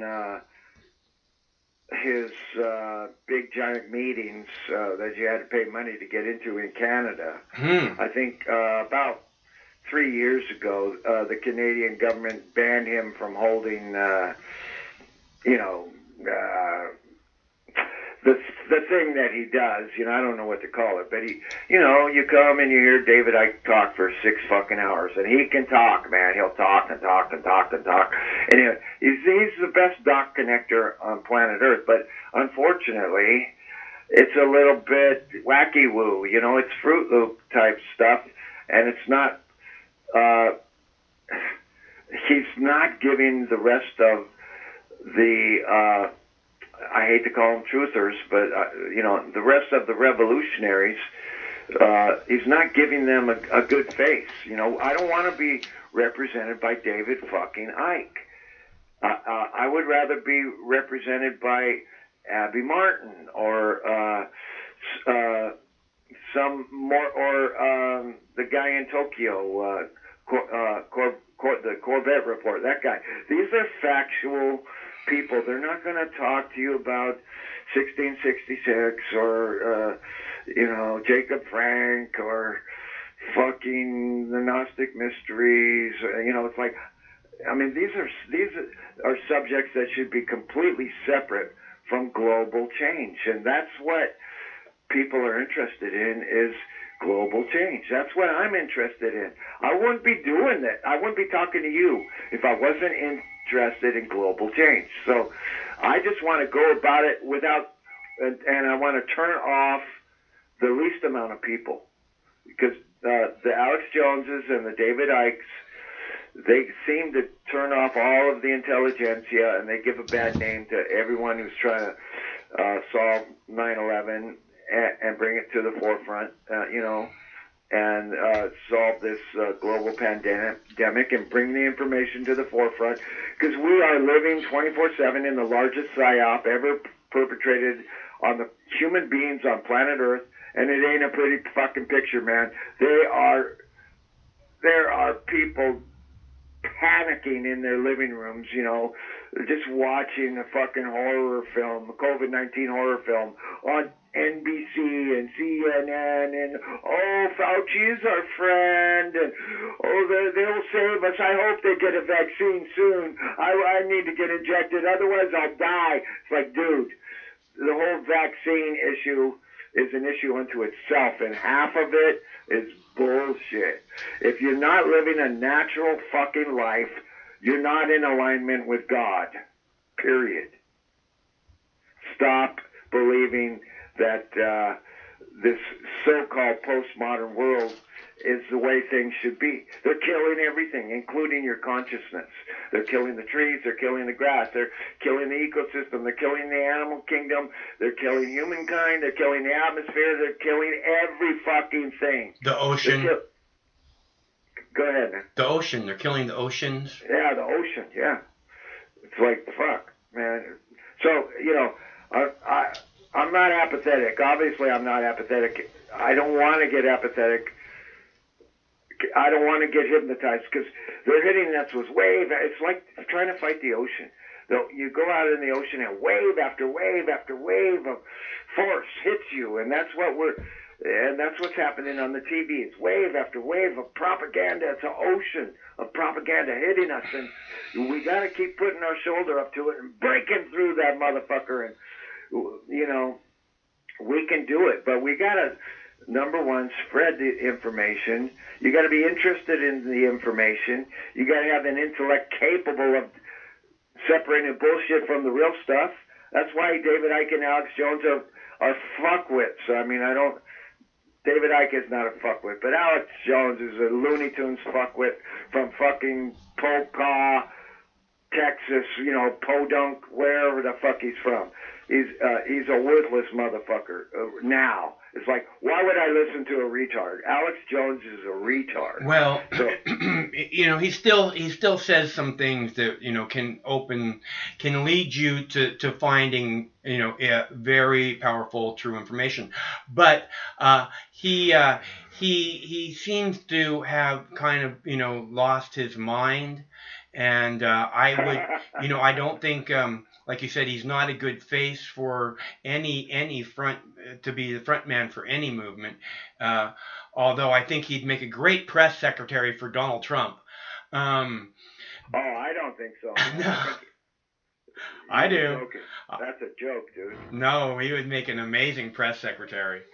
I would love to, because of the way the media has dealt with him, I would love the way to watch Alex deal with the media, you know? It would be the most popular comedy show. It would be so many people watching that shit every single day. I know, man. It's like, fuck. But we need, you know, we're facing on TV. We are facing intellectuals that know how to speak really lies. And so what do we need to fight that? We need intellectuals that know how to cut through the really tricky lies and the sophistry. That's an important word, sophistry. We've got to cut through that shit and expose these people. That's what we need. We don't need a guy with brain damage like Alex Jones. You know, he hit his head on the sidewalk one time. Oh, that's no excuse. Step out of the way. Lead, follow, or get out of the fucking way. So that's what we need. We need intellectuals who are also warriors, you know, because you know, what we're seeing on YouTube and Facebook and the TV, you can say it in one word, one little 3-letter word: ego. It's a bunch of egotistical people that they're on, they got a platform and they got 500,000 followers, and all of a sudden, you know, their self-importance level goes way up. It's like, I'm important now, I got 500,000 followers. It's like, fuck that shit, man. I'm not important at all. I'm concerned with humanity. I don't care if I lead or somebody else leads. I care about getting the fucking job done. If somebody steps up who's fucking an actual leader and intellectual, I'll follow that guy. Unfortunately, I followed Bernie Sanders. Bernie Sanders is a fucking moral pussy, an emotional pussy. You know, there's no one more hated than a speaker of truth. And so, if you're going to go out in the public eye, you're going to have to be willing to get fucking hated from 360 degrees. They're going to be attacking you from all angles. Yeah. Did you see the beginning? Did you see the beginning of this show? Like in the first 5 minutes or whatever, for whatever reason, I made it clear that the beard, the not getting a haircut for 20 years, you know, I don't care what you think. It doesn't matter to me. I'm too busy trying to make important things happen to get caught up in what you think of me. You know what I mean? I don't have time for it. It's meaningless. Yeah, well, that's a sign of integrity. It's like, okay, and it's also a sign of a seasoned warrior. It's like, hey, you know, I've been through this shit before. Bring it. You're not going to faze me. I don't give a fuck. All the fucks that I used to give, they went that way. You know, they all been used up, buddy. There's none left for you. No, that's very admirable, Michael. I'm glad for you that you reached that level of self-possession. You possess yourself to such a level, like, I don't give a fuck what you think, you know. Well, I know. Look, I know what the work is that I do. I know what the work is that I've done, and if you want to judge me by the way I look, that just tells me something about you and nothing about me, you know. Right. So, you know, you put on a good show. You're talking about important issues. You're all over the map, you know, from spirituality to marijuana to loving the animals and the ecosystem and the political stuff and political stuff to political stuff. I mean, you watch all the clown shows, but, you know, we're used to thinking of the impeachment as a clown show or an election as a clown show. But truly, what we're seeing with the COVID-19 is just another more complex clown show with an actual virus thrown in that kills people. Well, look here. Look. There's some simple truths that the COVID-19 is showing. Like, and one of them I bring up again and again is that we do have the option to heal the earth. It's one of the simple truths that we're being shown. Again, another one of the simple truths that being shown by the COVID-19 is who the true enemy to your personal freedom is. There's only one, and it ain't China, and it ain't the Russians, and it ain't ISIS. Okay? It's the people in the federal government and the people in your local and state government. They are the only threat to your personal freedom. And nothing should be more clear now who the real enemy is. And if we could just recognize, somehow people think that, oh, the Republicans are better. No, they're not. And it's so fucking stupid for you to identify that way. I feel bad for you. You know, I mean, I get it, you know, because I want to, like, believe in Bernie Sanders or Tulsi Gabbard. I get it. We want to believe in someone, okay? We want to believe that there's someone out there who's going to make a difference. But it's bullshit. The person out there who's going to make a difference is you. The person out there who's going to make a difference is me. The person out there who's going to make a difference is all of us coming together to prioritize what's really important to us instead of bullshit endless wars of choice based on lies like the fucking drug war. How stupid. How many more generations are we gonna fucking do this shit that has brought you a heroin epidemic? Oh, good plan. Yeah, somebody think of the children. Fuck you. Suck a bag of dicks. Go ahead, Michael. Yeah, well, you know, I'm reminded of that scene in that 1976 movie Network. A great movie. It was way ahead of its time. Where the guy says, there is no America, there is no Russia, there is no Chinese, there's only IBM and DuPont and General Electric and American Steel and blah, blah, blah. You know, and the truth is that Fauci, when Obama administration passed a law in 2015 making it illegal to gain function over a virus, Fauci, as a globalist, as a corporatist, and also as a American leader of American institutions, skirted the law, went outside the country, funded the Wuhan labs, and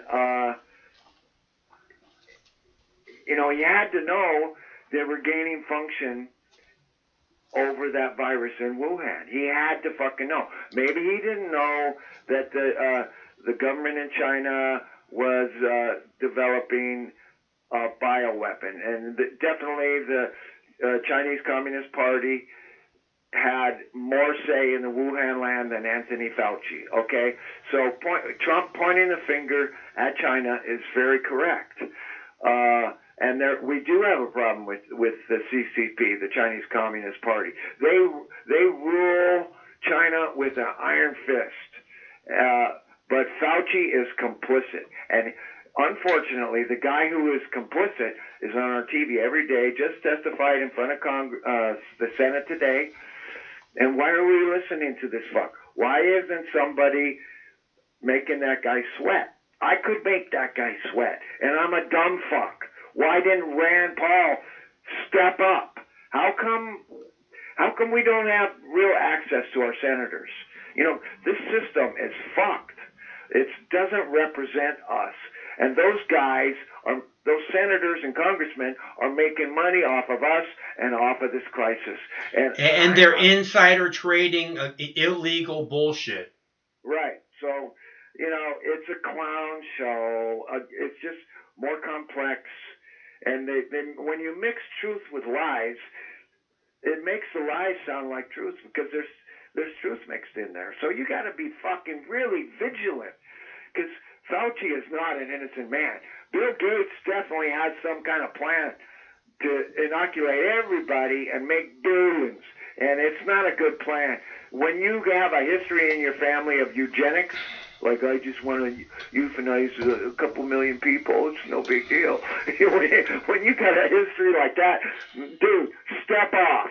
Go kiss your fucking your man-like wife and fucking take a boat to China and disappear. I don't want to see you ever again. I mean, the whole world should be allowed to throw cream pies at both those motherfuckers. It's like cover them with cream pies, you know, and let the fucking bears lick it off. It's not pretty. We got to get together. We got to really... I'm impressed by the amount of really good information coming out, especially this last week. Lots of good videos, and they're not all of them are getting taken down. And this you will hear people criticizing Dr. Judy Mikovits. I think she's a fucking she's the real deal. The more I see videos of her 2 years ago saying the same stuff. So just because she writes a book doesn't mean she's tailoring her information to make money off a book. How much money are you going to make? Who's going to buy that fucking book in the first fucking place? It's like, there's no profit in it for her. She got fucked because she stood up for what was right. And who fucked her? Fauci fucked her. So, is Fauci hurting? He's not hurting. Everybody's throwing him softball questions, and he's got dumb fucks like Trump around him. If Trump is surrounded by the deep state. He's not getting the information I got. He's not getting the information you put out. Trump... I find that hard to believe. I mean, you know, I get that he's surrounded by the deep state. But look, he's in on all of this. You know, it's not like he's, you know, they're just going over his head and he doesn't get what's happening. He's in on it. He's helping them make happen exactly what they're trying to make happen. Every step of the way. Well, you know, I don't share the same. I don't think Trump is an insider on this. I think he's more like the puppet with the deep state's hand up his ass. You know, it's like, oh, I got their hand up my ass. I better do a little dance. Oh, as long as you let him feel like he's the boss, and you tell him this story or that story, he'll do your little dance for you. Trump isn't a genius. He thinks he's a genius because he's got narcissistic personality disorder. But I guarantee you, my IQ is higher than Trump's, and I don't have low EQ like he does. A person with low EQ does what Trump does, which is explode at every fucking little question everybody throws you. Now, sometimes you got to be the alpha dog, and you got to, you know, and it's a hard job to stand up there and have every so-called Democratic reporter try to trip you up and throw you fucking gotcha questions. So, and if I was him, I would throw less press conferences because he's so much more into his PR than Obama didn't have a press conference every fucking day. Obama was very, very in the media. He was pretty much everywhere, every day for quite some time until about Occupy, and then he started backing it way off. Well, Obama was the golden boy. Yeah, that's what I'm saying. He was there. Everybody was like, oh, it's Obama. We gotta see Obama. So it was like, yeah, I'll go do TV, no problem. I mean, he was out there, but it wasn't every day, but he was out there a lot, and up until Occupy, and then or maybe a little bit before Occupy, because it started falling apart for him fairly quickly. Yeah, the difference is the media was on the side of Obama, and now the media is against Trump. So I can respect. Well, the Fox News was not on the side of Obama. True. Yeah. So, but it's at least 3 times as bad for Trump as it was for Obama. So I can respect Trump. Well, yeah, because the other media acts, the CNN, the MSNBC, the mainstream, the majority of them act like there is no other story but Donald Trump since the day he was elected. And we all know the meme of the Republicans and the Democrats fighting in public and then shaking hands and doing deals in private. That's a very true meme. That's the facts. That's really what happens. That's what I've told you all again and again. They act like they're different, but it's their responsibility, not the Democrats, not the Republicans, both. The Democrats and the Republicans, hand in hand, happily have brought us to this point in history.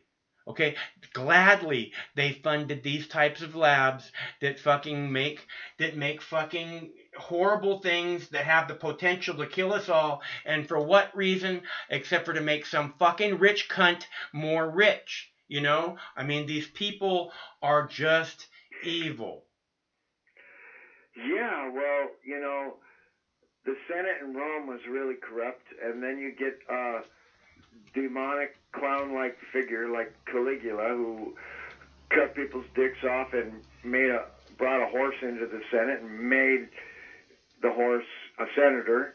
And then you get people like Nero, who may have burnt down Rome or just sat around while Rome burned. And so we're in kind of a similar situation where the halls of power, the halls of our Senate is just as corrupt as the Roman Senate, and they're not serving the people. So what do you do when that happens? I mean, they're going to send out the fucking centurions every time we go out in the street and protest. We see that happening right now. People get arrested in parks. Oh, you're violating the fucking 6-foot rule, or there's no protesting here. It's a free speech zone is not here right now, and wear your mask here and be afraid there. I mean, it's bullshit. The whole thing is bullshit. Are we not men? I'm a man, and I've been fighting my whole life. So it's kind of like... Well, I identify as a lesbian trapped in a man's body, so you know. I'm a chartreuse pangolin. I'm like... with my wife is a penguin, and I'm a pangolin. So it's like, fuck this shit, man. It's like... Hey, Pete. Go ahead. I don't know, man. You gotta crack jokes in order to not go insane, because it's so sick.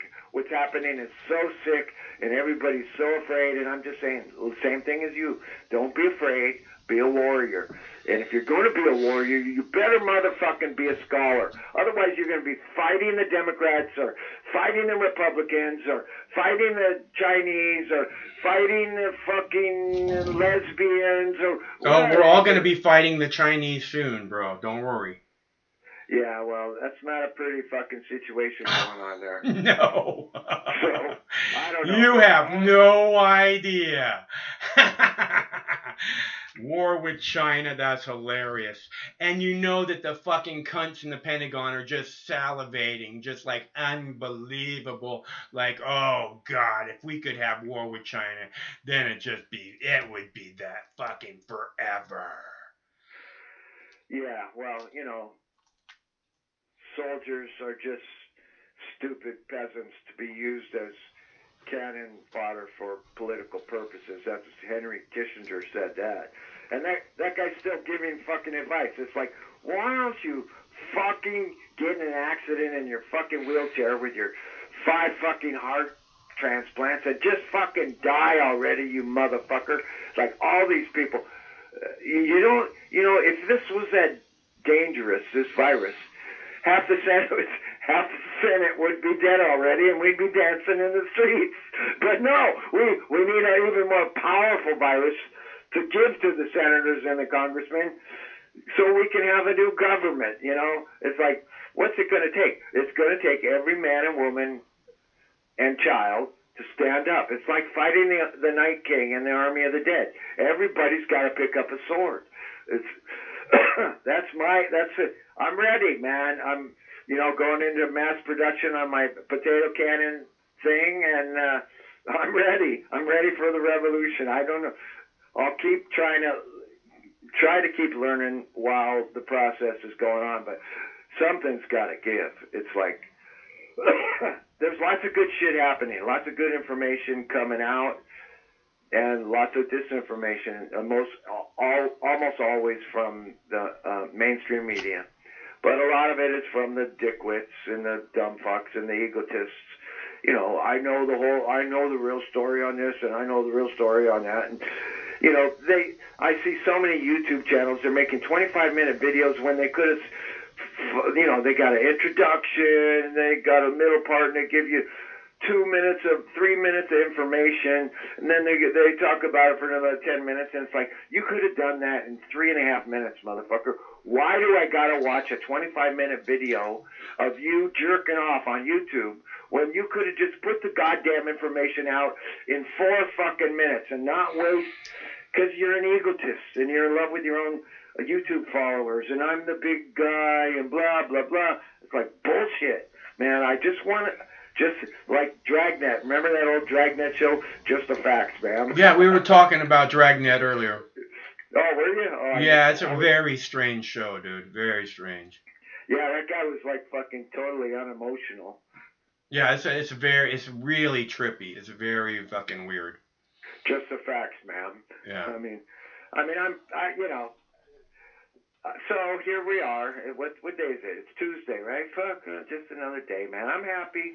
I just got in from watering my plants, and fuck. Yeah, my friend, you know why we were talking about it? Because my friend, he was asking me if I remember an episode of the Beverly Hillbillies where they went to like a hippie encampment that was like over in this like park area, and Granny, you remember Granny from Beverly Hillbillies? Oh yeah. Granny was catching crawdads, and the hippies were like, because she was gonna smoke a bunch of crawdads, and the hippies the whole episode were trying to figure out how to smoke crawdads, right? And I said, man, why didn't they ever do more stuff with hippies? Hippies are hilarious. And I know why. But my friend said, oh, well, Dragnet did. You know, Dragnet did. And I was like, yeah, it was a weird show. But the reason they didn't do more with hippies was because what makes hippies hilarious is that they smoke marijuana. That was the whole fucking, you know, point of the joke. How do you smoke crawdads? I want to smoke crawdads, you know? So in, you know, shortly, like in around, you know, the mid 70s or so, all the drug humor became like a no-no. It became like, oh, you can't talk about drugs like it's funny anymore, you know? So that's the reason that you can't have hippies, because hippies are always, you know, getting high. That's what makes hippies funny. But whatever. You remember Laughing? Smoke some crawdads now. Go ahead. Do you remember the show Laughing? Yeah. It was a comedy show. It's like, that was your quintessential early 70s show where you know, you had the bell bottoms. Remember Goldie Hawn dancing in a bikini. Right, yeah. Meow, meow, meow, meow, meow. And, you know, the whole 70s television thing was so programmed and controlled, and drugs were all over the place, but they could only hint at it on TV. You know, Smoking crawdads. Yeah. So, you know, I mean, all that stuff is programming, including, what was that show with the fucking hot rod Barracuda, and they used to jump two hillbilly guys in a car. The brothers. Craig loved that show. What was the name of that show? With the Confederate flag on the top. Bo and Luke. What was that show? I can't remember the Dukes of Hazzard. Or are you guys talking about Starsky Dukes of Hazzard. All right, Dukes of Hazzard. Yeah. Even that show was programming. You know, when Edward Bernays came along in 1910, 1920, 1930, every aspect of the government turned to him, and every corporation turned to him and said, how do we sell this and how do we sell that? And now, I mean, we're talking about 70s TV shows. It's like they were using Edward Bernays programming to hypnotize the public. And I don't know if people know this, but when you're watching a TV, your theta state goes up, your sleep state goes up. There's a science. See, TV is flashing lights. Basically, the monitors that you look at are flashing lights. Your telephone is flashing lights, and there's an entire science. I can never remember what it's called, but it's all about how you hypnotize people with flashing lights. Go ahead. Yeah, the theta waves. You know, I've literally seen it on crazy fucking drug addicts. Where I hooked up their fucking TV for them in their room. I ran a cable down there, and as soon as the TV came on, it's like the whole theta state, their face lost all emotion. It's like, oh, I got my drug. It's like being hooked up to an IV. You know, the television has never been that for me. It's, children are the same way. Right. True. So the TV is your babysitter for everyone listening. Had the TV for a babysitter and hypnotist. We were all hypnotized by all the dumb TV shows, and now we got a mechanism called the internet and called social media, Twitter, Facebook, YouTube, everything else, where we can actually educate each other, and every piece of information that ever existed or survived on Earth is available now on the internet. So in the age of information, ignorance is a choice. So many people are choosing to be ignorant because it's like, don't wake me out of my sleep. It's, you know, like going back, it's like in the Matrix where you want to go back into the pod and be hooked up to the illusion, you know. I don't want to be that. I would rather be like that guy Tank. It's like, you know, get the EMP out, man. It's like, I don't want to go to sleep. Fuck Agent Smith. Fuck all the Agent Smiths, you know, and that's what they're doing to the population. Where if the population is snitching on each other for not social distancing or having too many people to my neighbor's house, you know, you're Agent Smith. That's what you're doing. You're just working for the Matrix now. So fuck all you people that are doing that. You're enforcing an unnatural satanic paradigm on the people who want to be human beings. Go back to the robot world. Take a rocket to Mars and to the sun, please. Please take a rocket to the sun, because we want to be human beings on this planet. And I don't want to live in a Terminator movie where the robots are watching everything I'm doing, and Skynet gets unleashed and blah, blah, blah. We all know the metaphors. It's like, it's sick what's going on. I ain't buying it, you know. This is the largest psyop ever perpetrated on the human beings on planet Earth. And I'm watching China and India. The numbers coming out of India are not large. You would think with their fucking medical infrastructure, which is piss fucking poor, and their economy, which is piss fucking poor, and which and their population, which is gigantic, over 1 billion, 1 point something billion, you would think they would have millions of deaths by now, but they don't. So kind of looks like the Swedish model is the model to go by. Yeah. And that's the thing, is the science behind sheltering in place has never been, panned out by any, it's a total experiment, just like fucking basically modern medicine. But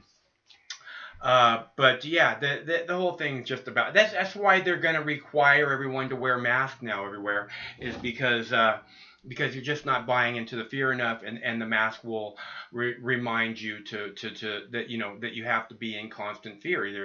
It will never, and it's going to piss you off, and it's going to do a whole bunch of things.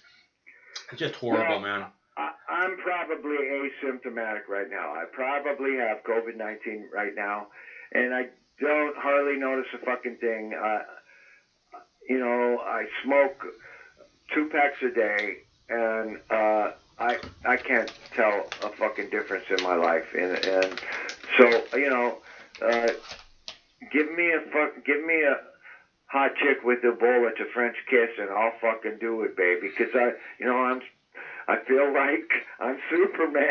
I'm gonna live forever. yeah, baby. He is the one. I'm Neo, man. No, I'm a normal guy, unhappy with this situation. I crack a lot of jokes about it, but I'm perfectly fucking serious, man. Stick it to the man. Fuck the government. Fuck the New World Order. Fuck the globalists. Fuck the capitalists. Fuck the statists. People who believe that other people with badges have rights over you. Fuck that shit. That's an illusion. Fuck the religions.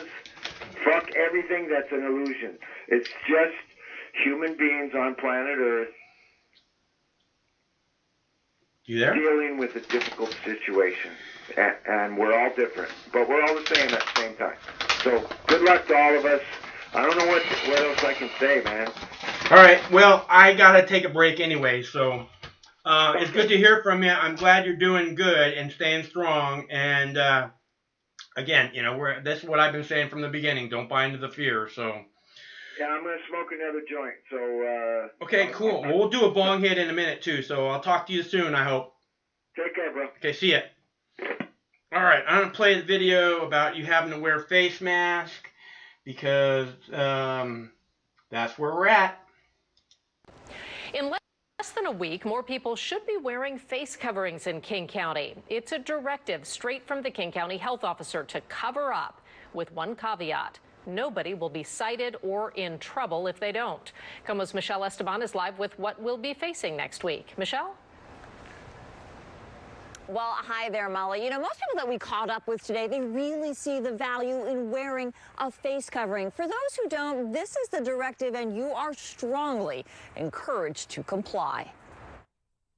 It's not shamey, but it's just your basic human, decency to do the right thing. Laura Rodriguez welcomes King County's new directive, strongly recommending face coverings in indoor public settings, on transit and outdoor settings where social distancing is a challenge. That goes for eateries and retail stores, too. Maybe you're not wearing them, but keep your distance at least. Businesses are being asked to post signs to encourage patrons to wear them inside their establishments. I went to the store and 1 to 2 out of 10 people were not wearing them. That may be in part why the county is asking us to wear masks, but the directive stops short of enforcing that request. We were able to flatten the curve. We are far from out of the woods. Right now, Mayor Durkin is crafting a new policy to require all visitors, unless exempt, to wear a face covering while in any city facility. I think it's more important to have distancing. But Michael Ramsey says he keeps a mask handy for when that's not possible. But every day I'll go to the coffee shop and there's half people with, half people without masks, but everybody respects the distance. There have been reports of public shaming for those not wearing a mask. The city of Seattle even has an anti-bias hotline. There are some people, such as those with disabilities,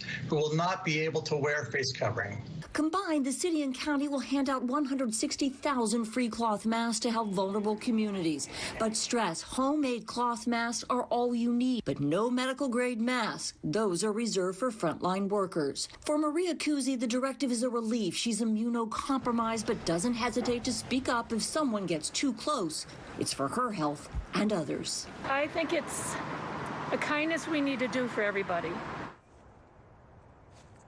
Now, like any directive, of course, there are exemptions. We have posted this on our website for you at KOMOnews.com so you can read it for yourself. You'll also find a link to the CDC to learn how to make your own mask. Reporting live, I'm Michelle Esteban, KOMO News. Thank you, Michelle. And again, phase 2 for the whole state could start as early as June 1st. That's when more businesses, including the rest of the fight against COVID-19, to help decide when to move forward.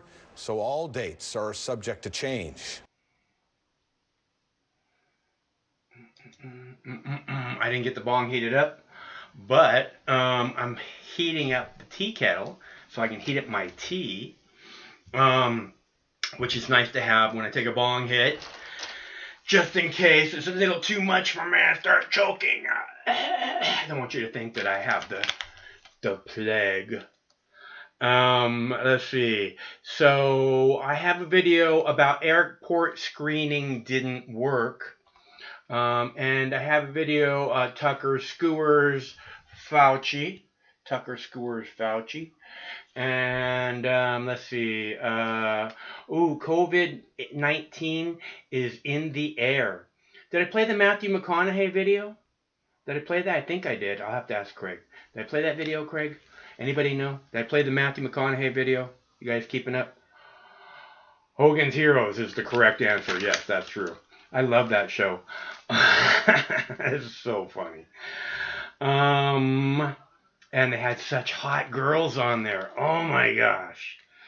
Let's see. Matthew McConaughey. Did I play the Matthew McConaughey video? Did I play it? Did I play it? Did I play it?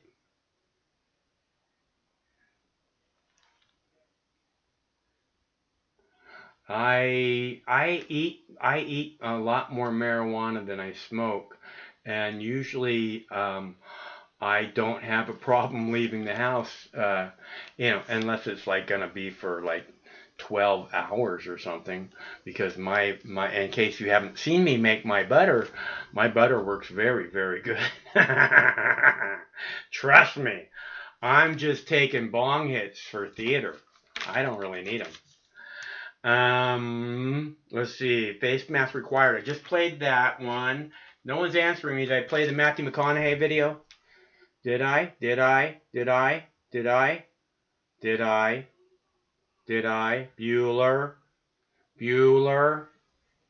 Did I play the Matthew McConaughey video? Bueller. Ooh, Elon Musk. Elon Musk tells the California governor, arrest me, motherfucker. And when he's going to open, because he's opening his factory, regardless of what the governor says, he's going to go ahead and open his factory, and has opened it. And he told the governor, go ahead, arrest me. Go ahead, sue me. Fuck you. Do your worst. You can't hurt me. I'm going to live forever. I'm going to go get my tea, and I'll come back and we'll have a bong hit. Won't that be fun? Breaking this hour, signs of life have begun appearing at the Tesla factory in Fremont, California. The company's Northern California parking lot is full of cars once again. Tesla CEO Elon Musk and his employees defying Alameda County's shelter-in-place order. Musk sued the county, even challenging it to arrest him instead of his employees. The stock is up 1.79% right now. Let's go live to California and Fox News' Jonathan Hunt. Jonathan, Elon said that he'd be on the assembly line floor all day today. Is he, or has he been hauled away in handcuffs yet? Well, the mercurial Mr. Musk has not revealed where he is today, Liz. He did obviously say yesterday, when he defied the orders by Alameda County officials and ordered the reopening of the Tesla factory in Fremont, that he would be back on the assembly line with his workers. Musk, in fact, tweeting, quote, I will be on the line with everyone else. If anyone is arrested, I ask that it only be me. But frankly, any sort of arrest seem unlikely. As Tesla employees streamed into work this morning, the county sheriff said any arrests were up to the Fremont police. The Fremont police said any arrest would be up to advice from the county health officials. They set a deadline of 5 p.m. yesterday for Tesla to submit a safety plan. And a county official told us just a short time ago, quote, The site-specific plan was submitted yesterday, and we're in the process of reviewing it. We've got an update to that graphic you have on the screen there,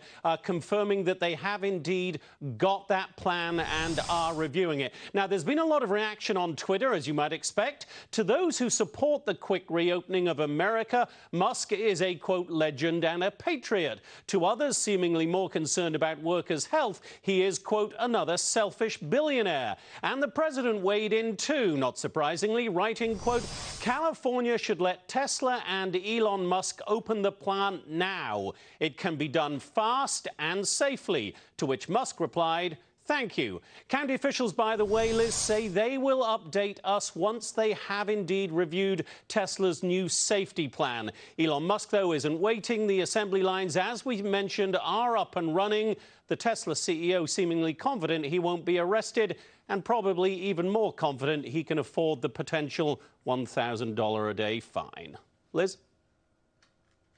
I get his frustration, especially because the governor, Gavin Newsom, has allowed manufacturing plants to open. He was just leaving it to individual counties if they had some type of objection, right? I mean, Elon is just trying to continue business under what the state rules are now, correct? Yeah, and he has pointed out, as you just did, that the governor, Gavin Newsom, has said, yes, these kind of manufacturing plants can open. But Governor Newsom also said, I want to leave it up to local county officials on a case-by-case basis. And in this case, health officials in Alameda County, where that factory is based, said, no, we need that new plan. Well, now they have the new plan, but as I say, Musk clearly wasn't going to wait for them to sign off on it. He just opened up yesterday. It's been going all day today. So whatever they say about the plan, it seems that Elon Musk is going to keep Tesla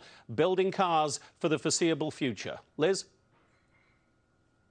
Quite the original he is. All right, thank you, Jonathan. Jonathan Hunt, live in California. Closing bell ringing in about 42 minutes.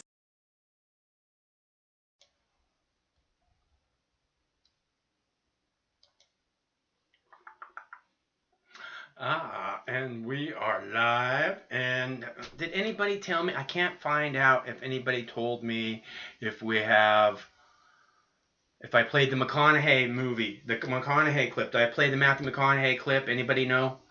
I have trouble paying attention. That's why I try to see this list right here is so important so that I can make sure I know what's happening. And I lost track. I think it's because I was trying to play with the dogs.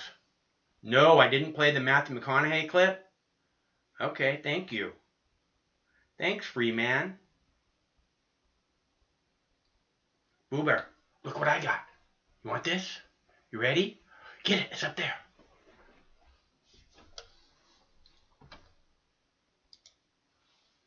You get it? Get it. It's up there. Get it. Get it, buddy. Good job. Good job, Boo-Boo. Go up on the couch. Here, I got another one. You want it? Get it. Get it. Oh, you're such a funny Boo Bear. You're such a funny Boo Bear. You have to crawl out of the water, Boo Bear. Crawl out of the water. Crawl up on the bank. There you go. There you go. Good boy. Good boy. See, you look so much better up there on the side of the river. That's where you should be. That's the perfect spot for you. All right. So it's teethy brushing day. We got to brush teethies after show. Because you know that beef jerky stuff gets stuck between your teeth. And dogs go crazy for this stuff. If anybody's looking, they absolutely. That girl dog is just like, she is nuts for it. And this is very good too, in case you're wondering. I really did enjoy it. I'm going to keep it there so I can enjoy it a little more. And I'm going to get Craig to taste test the lamb for you, because he's a big fan of lamb. And he's gonna taste test the lamb for you guys, and he'll let you know what he thinks of that. Here coming soon. So let's go ahead and play the Matthew McConaughey video, because I like the idea that he's saying, you know, if you want to wear a mask, if you're wearing a mask, if you're choosing to wear a mask, that doesn't make you a liberal. It's not a left or right thing. If you're choosing to go out in the streets and protest your governors saying all jobs matter, that's not a left or right thing. That's an American thing. It's called freedom, where you have the right to go into the streets and demand that your government listen to you. It's a very proud American tradition, and to somehow belittle it by trying to label it left or right is a giant mistake. So we'll play the Matthew McConaughey video for you now. Which one is that? 11. Video number 11. Matthew McConaughey is an Academy Award-winning actor, everybody knows, and the founder of the Just Keep Living Foundation. He joins us tonight. Thanks for being here. Brett, good to be here. What made you and your wife do this? What's driving you here? Well, actually, it was a friend of mine, Roy Spence, here in Austin, and I've been trying to keep my pulse on what's the message, you know, right now as we go through this pandemic. And we started off about staying at home, and then it turned into wear a mask. And, you know, a few weeks ago, about a month ago, I could feel that this united purpose we all have as Americans to beat this enemy and this virus, that purpose got hijacked a bit by partisan politics. And all of a sudden the narrative became, if you want to go to work, you're on the far right. If you don't want to go to work and you want to stay home, you're on the far left. And now even the mask wearing is getting politicized, where if you want to wear a mask, you wear a mask, you're a liberal, and if you don't, you're a conservative. And that's just not true. So this created a false divide, sort of two wars in America, an us versus them war and an us versus the virus war. And, you know, if we try to fight both of those wars, we're going to lose both of them. But if we try to fight the one against the virus, which is the one we should be fighting, then we're going to beat it. So Roy and I got together and said, ourselves and our families, we need, and the nation need, an authentic and inspiring message to remind us, let's stay united in our purpose now and beat this virus. You know, it is interesting that that divide has developed in a partisan way. Obviously, it's an election year, and party politics factors into a lot of things. But Republicans, I think it's fair to say, don't want to see people die. And Democrats, I think it's fair to say, don't want to see the economy falling apart. How do you get that message through in this PSA and what you're doing? Yeah, well, part of it is saying just that, to remind us that this is not about politics. It's about us, the USA. And we got to take care of each other right now. We have a collective purpose. I mean, how many times do we have we unanimously convicted of an enemy that we all want to be? And look at how great Americans are when purpose comes to us in a crisis. Look at who we are in World War II, and we have a crisis that came to us. We were united in that purpose, and all of a sudden, the human factor started to get split, and two tribes started to fight each other in partisan politics, and that is not what we need. We need a collection right now. This is a tug of war with the virus. We need all hands on the rope if we're going to beat it. I just want to remind everyone that. Yeah, and you and your wife have also donated a bunch, meals and laptops for kids in need, and 200,000 face masks to frontline workers. Do you think that that's where this solution comes, from charitable acts from around the country? Do you think the federal government is doing all it can? Well, I don't know if the federal government's doing all they can. I know they're doing a lot. Look, I think the word is not solution. I don't see a solution right now. We are waiting for science to catch up with us in this predicament. So what can each of us do independently, individually, in our families, in our households, in our communities, in our neighborhoods, in our cities? So act locally. Even this message, this is to the United States of America saying, hey, we're in this together. Now, someone can say, yeah, but it's a worldwide pandemic. Yes, it is. Get the message out in your backyard right now. I don't think these are solutions. I think they're Band-Aids to hold off until science catches up, until there's not 2 patients for every 1 bed like there was in New York, until we see that an asymptomatic person doesn't give it to someone who didn't have it. So we can protect the elderly especially and the younger ones. This is uncharted waters. There's not a playbook. I understand that.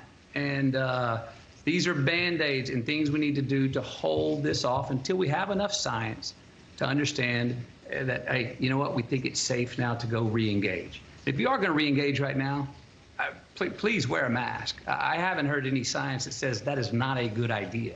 And I hope we wear a mask as a badge of honor and not something that we feel like somebody told us we had to wear and it takes away our identity. I think wearing a mask is not propaganda. I don't think it's partisanship or politics. I think a mask is all about our purpose right now. Again, us as in the USA, to best beat this virus. It's how we can take care of ourselves and others in the crisis. Clearly, everybody look in your your backyard. The coronavirus, it doesn't discriminate. The virus doesn't. It doesn't care who we voted for. No. Yeah, exactly. I want to end with this. You're a sports fan. You're obviously a University of Texas fan. You're also a Washington Redskins fan. Yes. You think sports is coming back? Well, I know it's coming back. It's a matter of when and how. You know, we know it's coming back. And, you know, are we going to play games without fans in the seats? Are we going to play games with fewer fans in the seats, separated by 6 or so feet? Are we going to come back and fill stadiums? I don't know when that's going to happen, but it will happen again. That's another thing we all need to remember.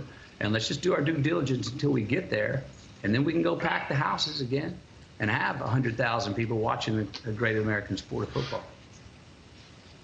Hey, Matthew, thanks a lot. Thanks for what you're doing, and we appreciate you coming on. Appreciate it. Thanks for having me, Brett.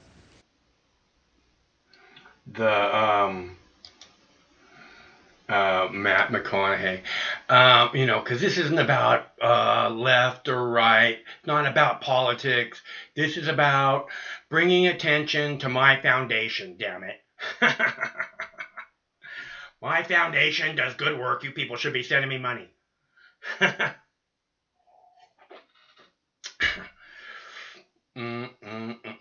Okay, so let's see. I have another video of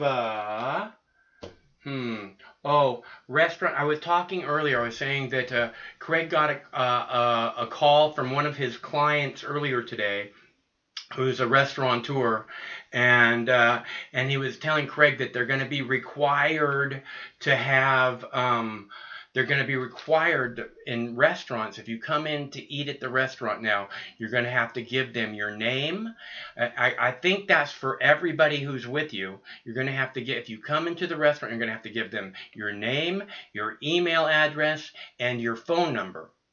And Craig was reading a story about casinos that are starting to reopen, and the casino is saying, and you can't come in the casino if you don't have a cell phone on you, which I think means that you're going to have to download their app or something, right? So it getting cray-cray. But this is what I've been telling you all along. This is what it's all about. It's all about tracking every step you take, and that you're going to have the app on your cell phone, and the app is going to have the green light on it. Otherwise, you don't get to go in the grocery store. It starts with casinos, and then it moves on to everywhere else. Okay? And the new normal is you don't have any privacy, and you don't have any say. You don't have any say. This is the way things are now. Where's your fucking mask? How come your people don't have masks on? What's wrong with you? Look, everybody else has a mask on except for you people. What the fuck is wrong with you people? I don't know. We're not scared shitless like the rest of you. You know, we're not fucking, we're not lackeys to the fucking government like the rest of you. Listen, I don't come up to you and say, what the fuck is wrong with you spreading fear everywhere with your stupid fucking mask? You know, why don't you get a fucking clue?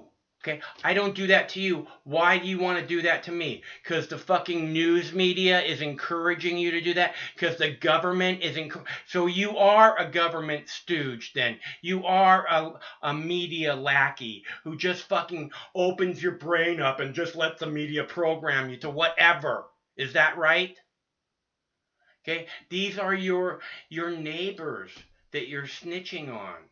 And if you cost them thousands of dollars, there's a good chance it's going to cost you thousands of dollars too. So I'd be real careful about snitching on your neighbors, especially since, I don't know if you guys saw it or not, but over the weekend I posted a video about how the state of Washington has revealed everyone's personal information, all their contact information, their email address, their phone numbers, their home address. All of them who participated in the government, in the state-run Snitch on Your Neighbors program, the COVID-19 Snitch program, everyone who participated by snitching on their neighbors, their personal info was then revealed by the state. And it's revealed what you said. So, you know, when the state says, oh, none of your information is going to be shared with anyone, they're full of shit. Don't believe them for a second. And when the health department calls, say, yeah, I heard about this scam phone call bullshit, and hang up on them. Because the last thing you need is for them to be sticking a fucking Q-tip up your nose. And the facts are, you will know if you need the government to stick a Q-tip up your nose.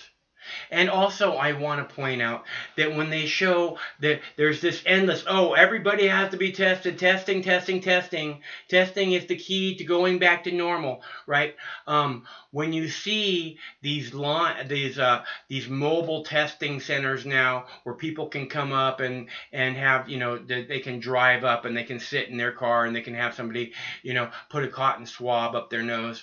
There's no one there. Okay? Nobody is buying your bullshit. Okay? Your fucking lies. And this is the reason why now you have to wear a mask everywhere. Because for the last 5 months, nobody's been required to wear a mask everywhere. You know, for the last 5 months at the White House with fucking in tight rooms, fucking, you know, press journalists and the president for hours on end, talking, you know, and no mask. And now, you know, now they're wearing masks. 5 months later at the White House, they're now wearing masks. And we're supposed, why? Because the mask spreads fear. The mask makes you angry. Fear leads to anger. Anger leads to hate. Hate leads to suffering. Okay? It's that simple. All right? You don't need to be more angry. You certainly don't need to be more afraid. You're not supposed to be afraid. You're supposed to... Fear is supposed to be a momentary thing. You experience it and you decide if you need to fight or flight, right? We've all heard this. It's supposed to be momentary. It's not supposed to be you walking around afraid. That's the programming. And it's pure evil, and it's being done on purpose, not only to you, but to your children. And you should be disgusted by it, and you should demand a better society for yourselves, for your neighbors, and for your children and your children's children. And you all know it's true. So, that being said, restaurants will now be required to get your name, your address, and your phone number. Email, your name, your email address, and your phone number. Everybody who goes in the restaurant. Grace, thank you. Well, the governor's next phase of reopening will also allow for restaurants to finally welcome back customers to dine in, but they will need to meet a handful of requirements and restrictions in order to make sure social distancing is still being followed inside. Q13 Steve Kiggins shows us how some restaurant owners worry for their future. Steve. Yeah, Brian, I've been speaking with restaurant owners all across Puget Sound, both large businesses and small businesses, and some of them tell me, look, they've got to have their dining room completely packed regularly with customers in order to make this business, a profitable one. Some of them also tell me, look, out of all of the expenses that they've lost since their business has been shut down, some of the other expenses required by this new phase 2 planning is almost going to be impossible for them. And some other restaurant owners tell me they're just going to have to completely reimagine how it is that they serve their customers. They didn't want to do the video, but here they are. They're just about ready to be coming in 2x2s. Bianca owns Noah's Ark in Bremerton. It's been in her family for 3 generations. Here's the dining room. Normally the dining room can seat 80 people, but it's so small, social distancing makes that nearly impossible. For now, it's a takeout only operation. This is all for one order. That's what we can do, and that's what pays the bills, and we get to feed the hardworking people of Bremerton again. The requirements for all restaurants hoping to get back to some sense of normalcy are extensive. Besides collecting phone numbers, emails, and names of every customer, groups of 5 are also the largest allowed to sit together. The dining room's floor capacity is also cut in half. All tables must be at least 6 feet apart. Menus must also be disposable, and on-table condiments must be single-use or sanitized after every use. For restaurants like Perry's Cocktail Bar in Puyallup, some of those requirements will make reopening nearly impossible. We'll be able to bring about 22 people in. Yeah, it's going to be tough. Ron Perry and his wife put nearly $500,000 into this place. For now, curbside delivery has helped, but it only covers a third of their expenses. But even if the new phase 2 requirements bring customers back through their doors, he worries failure means losing everything his family has worked to build. I've got to do whatever I can possible to bring a couple of dollars in the door so I can hopefully operate when this all lifts.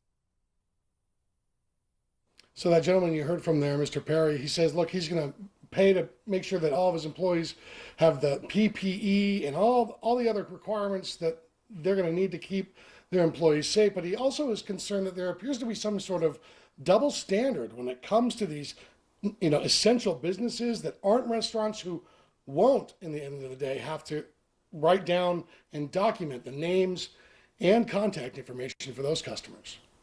Steve Kiggins, Q13 News. All right, Steve, thank you. And then All right.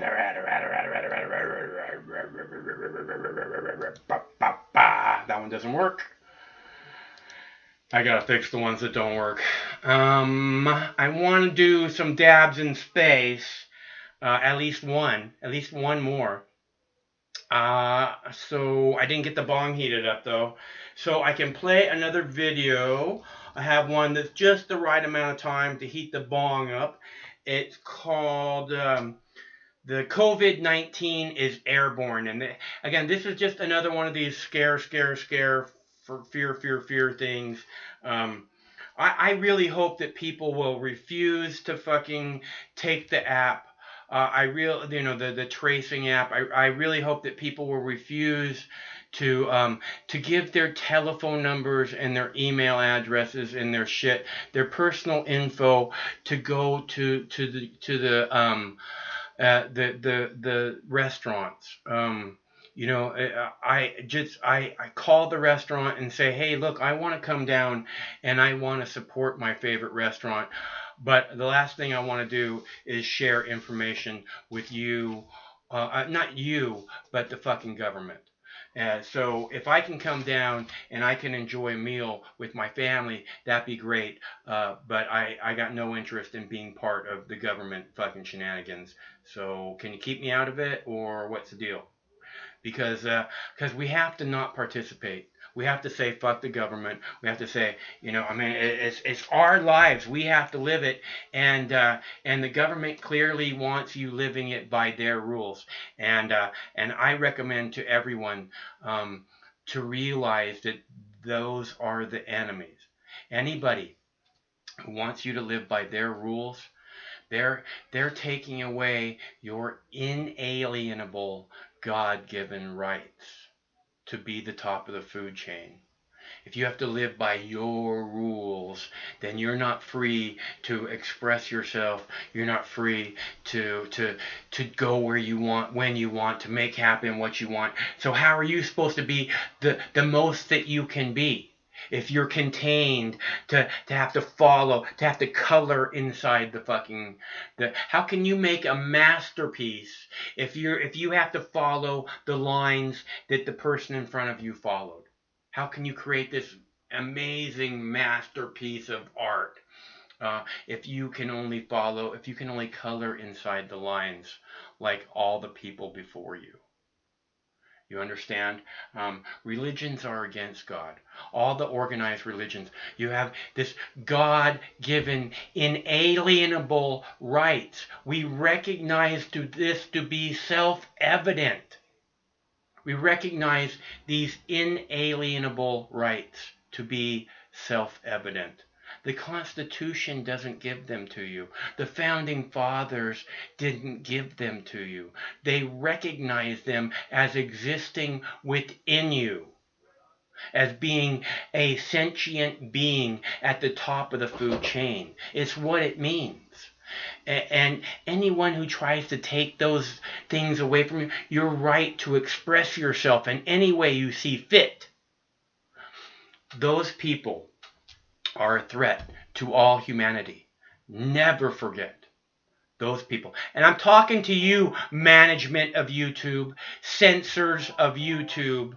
You are a threat to all humanity. Hello, caller. To all humanity, damn it. What's God up, Mike? damn right. What's up? How you doing, G? I'm doing good, man. What's up with you, man? How you doing? How's your day? How's your night? What's up? I'm good. I'm just cruising. I am, getting ready for another fat dab. Could be worse, right? Heck yeah, there we go. Hey, I heard that somebody was asking for me on the chat, and Mose Freeman. I haven't missed any of your shows. I've been watching all your shows. Well, we missed you, Michelle. That's what really we want to make sure that you knew. We missed you. This is just going strong, brother. Sometimes you just gotta take a step back. You gotta take a breath and just relax sometimes. I mean, just let it roll. Let it roll. What it is. I'm just here for the ride, baby. Go ahead. True, I'm here for shits and giggles, man. Yeah. And I just wanted to say that I haven't missed your show. I just haven't been on the chat. It was like some people had a problem with Craig, putting me as, junior mod, if you will. And it just went south from there, and I'm just like, dude, what the fuck is the problem? I was like, you know me, I'm not here to censor you. There was so much paranoia. And all I said is, thanks, Craig, and then that was it. I didn't fucking, chat the rest of the night because people, respect. I mean, they were just retarded. I don't know what it was. It's... Daniel was all fucking like, you're mean, and oh no, you're black. She's gone crazy with power, I tell you. She's a fucking avatar. Oh my god, look out. Because I was all like to Daniel. I was like, dude, I don't need a fucking wrench behind my name to black your fucking punk ass. Yeah, that's what I always figured too. I was like, why is Craig doing that? I mean, it's like you've never had a problem with speaking up to anybody, taking care of business. But apparently I was mean to him. I don't know when that happened or what happened, and and then fucking Super Wilco's up there fucking, I've seen some ill tools misplaced and blah, blah, blah. Bitch, when fucking Craig had told people on the chat and said, what does people think about Wilco being a fucking, a mod? And everybody's like, no, fuck no, he's gonna black everybody, fuck no. Well, so I'm like, and he never even said that, yeah, I'll do it or whatever. Yeah. Then all of a sudden, fucking Craig does that, and I'm just all like, cool, because I know he's got a lot on his plate. So I'm just trying to help out, you know, do what I can do. But it's not like I was gonna fucking look and see what the ninjas are doing. I'm talking about the new motherfucking people that just come in talking about, you know, the N-word. Yeah, you're on timeout. Well, yeah. You know how it is here, Michelle. We don't censor anybody, you know. Unless they force us to do so. If they force us to do so, then we fucking censor them. If they don't give us another choice, you know, then we have to. You know, we know that because we're smart. Yeah. You know, we know that. But all these fucking jerk-offs that I thought they were, like, cool with me because it's like before the fucking rant, we were all cool. We were all down. Now all of a sudden I got the rant and, oh, no, she's going to censor me. And I was like, dude, I'm not even here for that. It's like paranoid much. Like, calm the fuck down, man. I'm here for, you know, to help Craig out, you know, because he's got a lot that he's doing. So, you know, hey, fuck it. Yeah, sure. But it's not like I'm going to be talking to the regular. I know the regulars. I've been here long enough. I know who's who. Yeah, and it's not like you're looking. It's not like you're looking to censor someone. It's just a matter of if it needs to be done, you know, then you know it's good to have somebody that can take care of business. That's all. Yeah, you know what? And then after Craig had did that, he didn't even realize what was going on, and I was just all like, okay, that's cool, you know. So let me tell you, that's what was going on Friday. And I was like, what the fuck is up with these guys? But it was like a He-Man Woman Hair Club. And I was like, and I was all like, ninjas, you bitches. I ain't changed none. Like, what is the problem? Yeah. If you go back on Friday's chat, you see what I'm talking about. You know? And I was just, this is fucking ridiculous. And so I was like, you know what? I'm done with the chat. I'm just going to listen to you because that's what I come for, is to listen to you any fucking way. Yeah, well, you know, I pay very little attention to the chat because I'm not going to get sucked into some, you know, somebody who wants to tell me what's wrong with me. I mean, give me a break, you know. But that's what I'm saying. I was doing like, you know, that's the least I can do to help you guys out when you guys give so much information and all the hard work you do. If I can lend a helping hand, why not? But all these motherfuckers that I thought that were so secure about themselves turned into, you know what I'm saying? They were all like, oh, great, she's going to censor everything. I was like, have I even ever said anything to anybody's opinion on the fucking chat? When I'm on the fucking, when I call you, when I talk to you, do I say, well, they're wrong because they think wrong, therefore fuck you? No, everybody to each their own. How many times have I said that? And as soon as I get that goddamn blue wrench, man, everybody, oh great, there's a Nazi. There's a Nazi in the chat room. There's a Nazi. Like, what the fuck, dude? It just changed me. I was there to stop people from fucking just going on there just to be ugly. That's funny.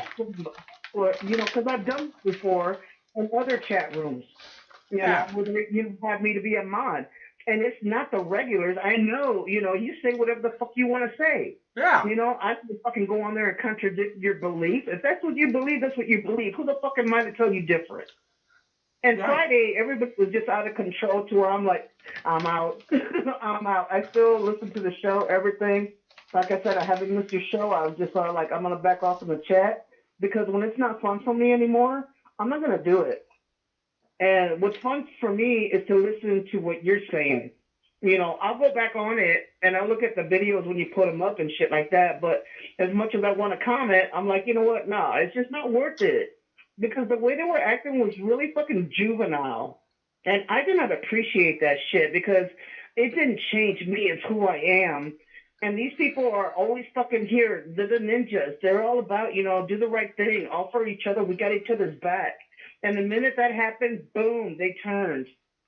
And I was like, man, what the fuck? I was like, how in the hell did I, you know, I'm looking out for, you know, like I said, you know, maybe they haven't figured it out. Maybe they're just all like, the whole world's going to get me. So apparently I was one of them, you know.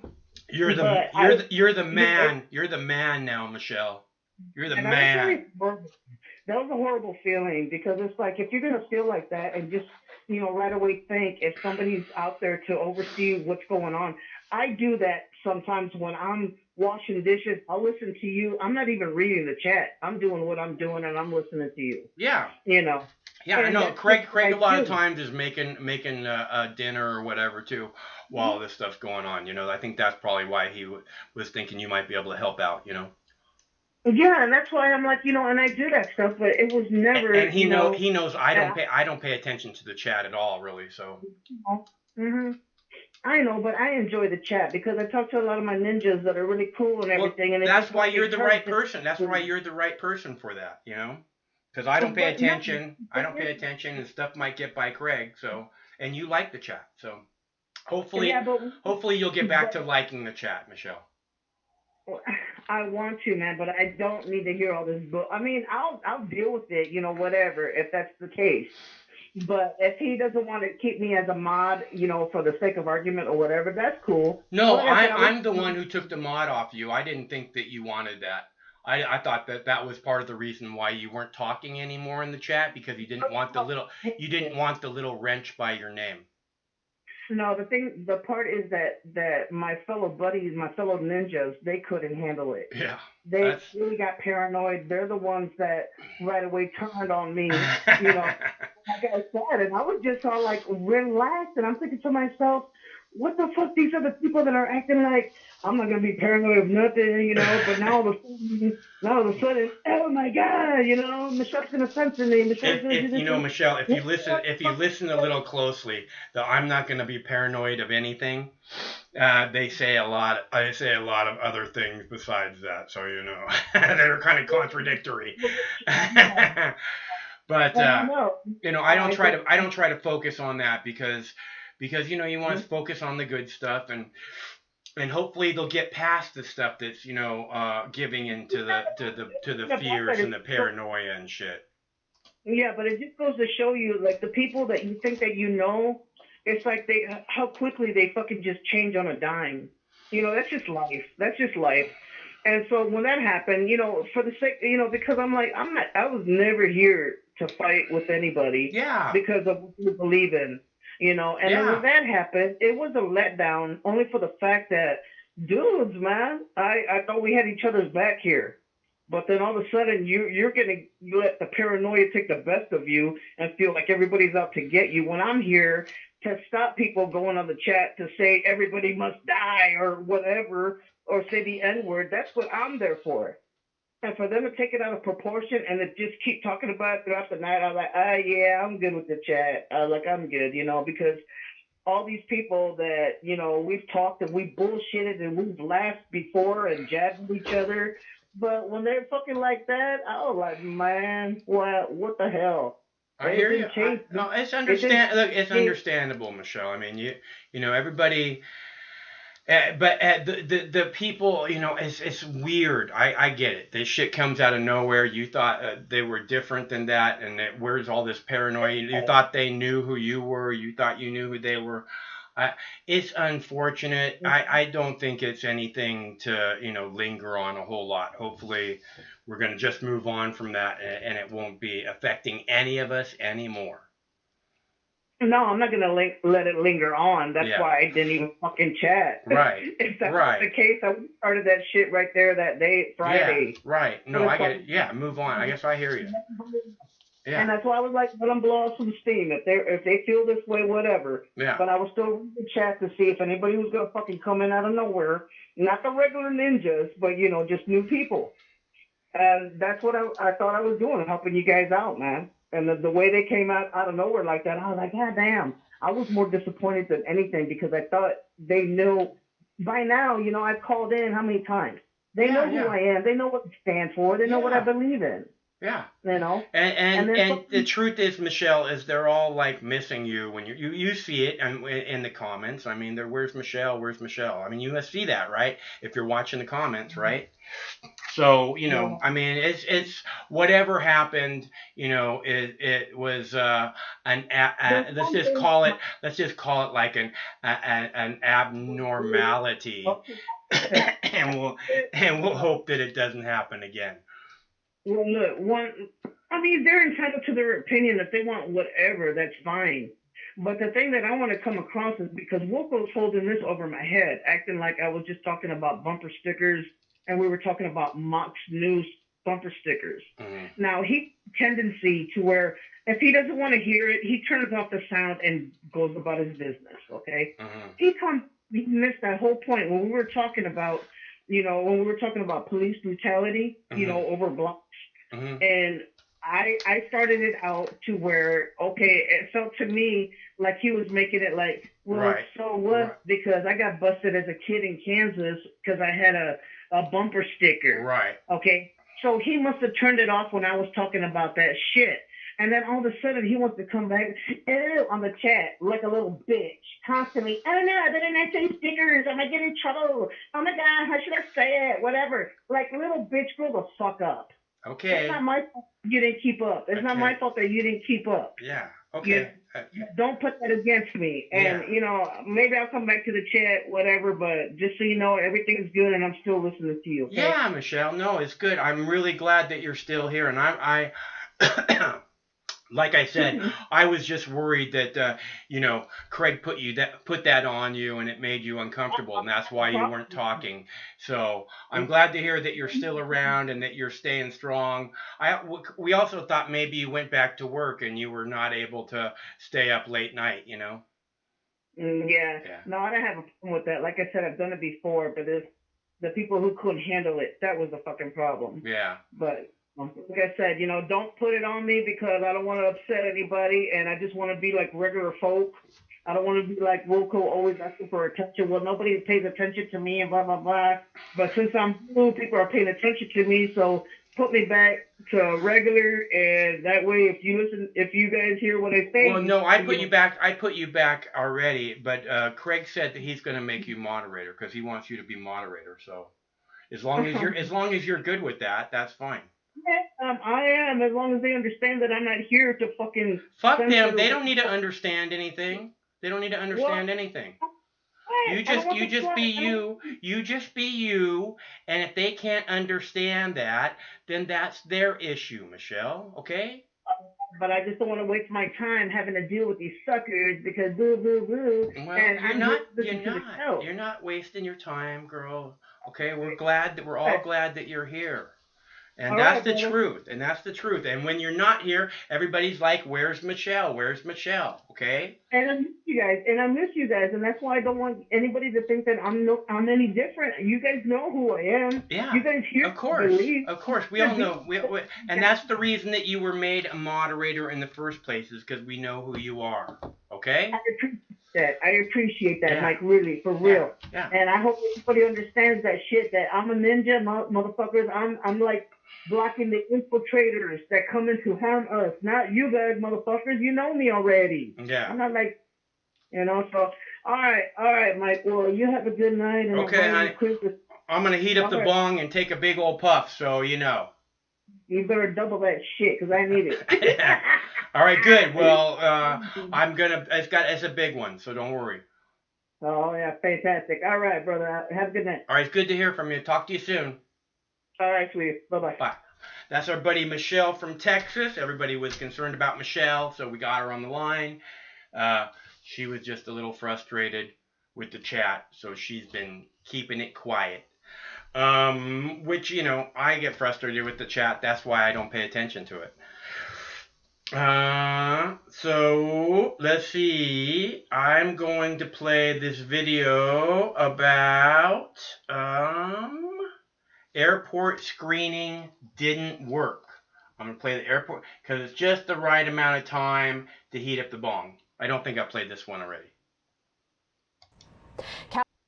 California officials identified and traced thousands of visitors from high-risk countries to keep track of coronavirus. That was earlier this year, but new reporting indicates that tracing didn't work.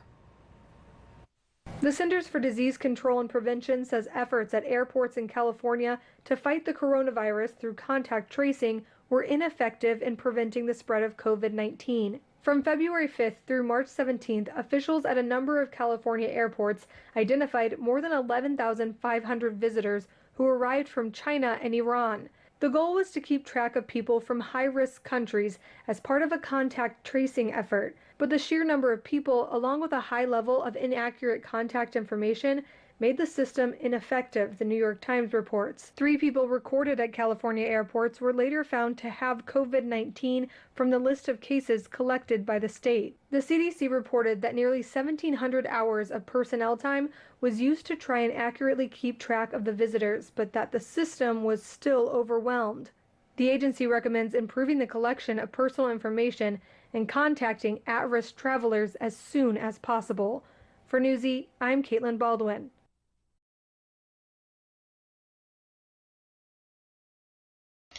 I told you that was just the right amount of time to heat up the bong. So good at this. I am so good at this. No, dabs in space. We do dabs, and now is the time when we do dabs in space. Dabs in space. Come on. Ooh, ooh, ooh, ooh. Ooh, oh, it's so sexy. Isn't it so sexy? So sexy. I am so ready for this right now. And we have a couple more videos left. What do I have? I have a video of Tucker, because I know that's Michelle's favorite. And, oh, I have a video about the COVID-19 being airborne. Did I play that one already? It being airborne? I know I was talking about it. I don't think I played that one. I think I played the restaurant one when I was talking about it being airborne. The airborne. You guys have to remember. You know, and you see these people jogging, and you see the bikers, and they're all right behind each other, right? It might be 6 feet apart, but I mean, the stuff just is going like 30 miles an hour right into their face. How is that? Like, that doesn't work 6 feet apart. You know, I mean, the joggers aren't going 30 miles an hour. The joggers are going like 12 miles an hour or whatever, you know, 10 miles an hour. Still works the same way.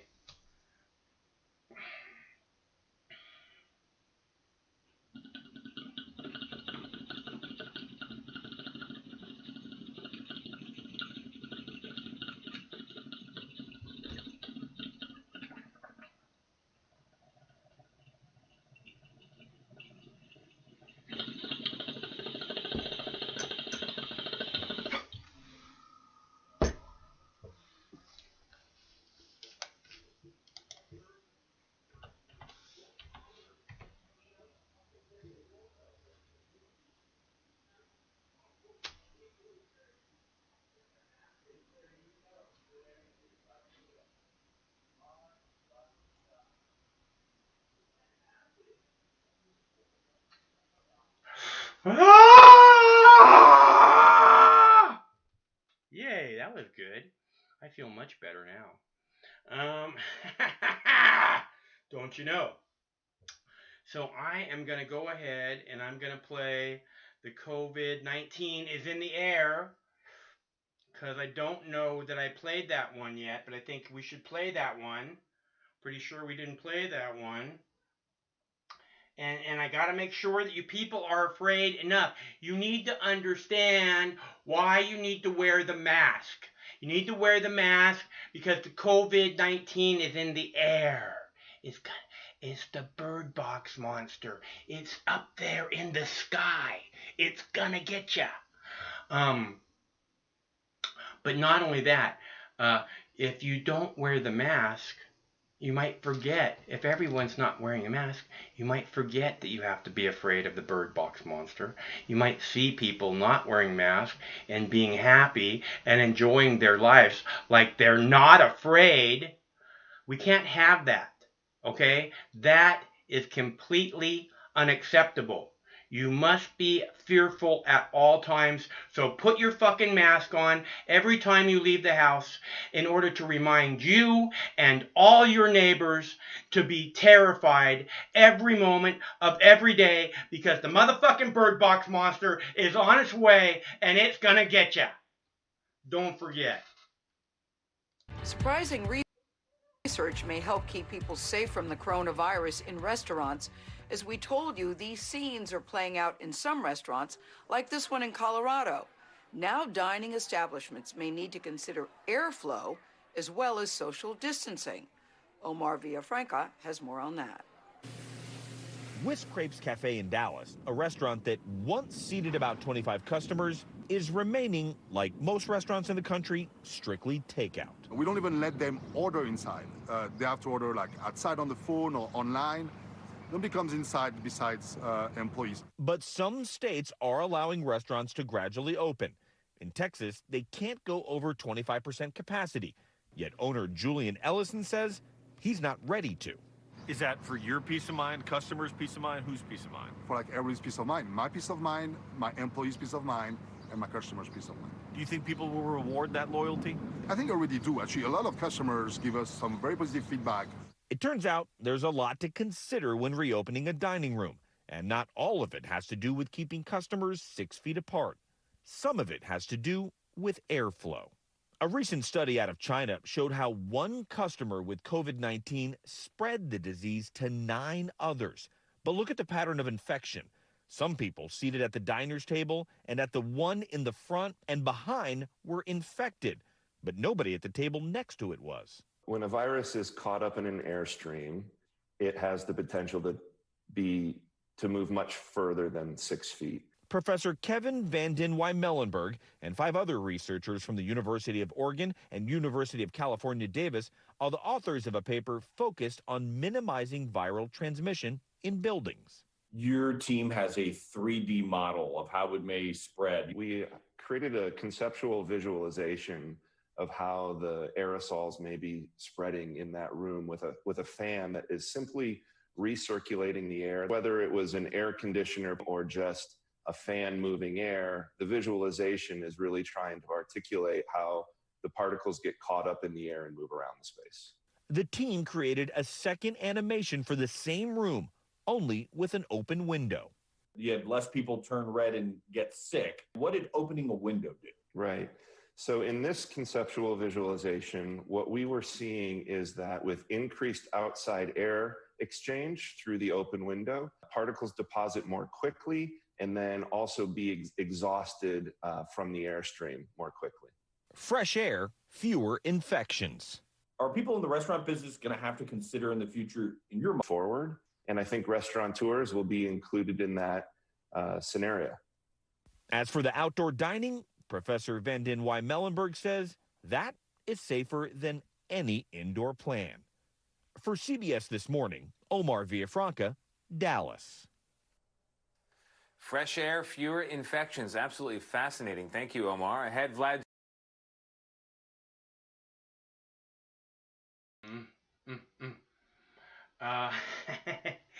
Do you see that video?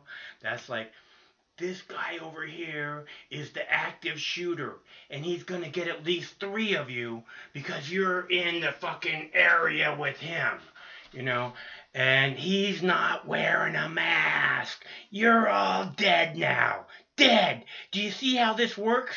I mean, I don't know. I feel bad if, you know, if you're buying into this stuff wholeheartedly. And I'm sitting here laughing. I don't mean to laugh in your face. It's just, I see this stuff, you know, now that nothing in our community looks the same. Just like, what the fuck are you talking about? The people with the mask on? Because that's the only thing that doesn't look the same. The trees are the same. The blue sky is the same. The road maybe has a few less cars on it. But it sure didn't on Saturday, I'll tell you that. You know? Don't try and spoon feed me your fucking bullshit. Okay? Don't let the fear in. I just played a video. The airport screening didn't work. Okay? That's a news story. The airport screening didn't work. None of this shit they're doing seems to have worked. And, right? You know, everybody's... You know, Michael in Southern California is like, I'm pretty sure I got it, you know. How many people have called and said, yeah, I'm pretty sure I had it back in January. I got so sick. You know,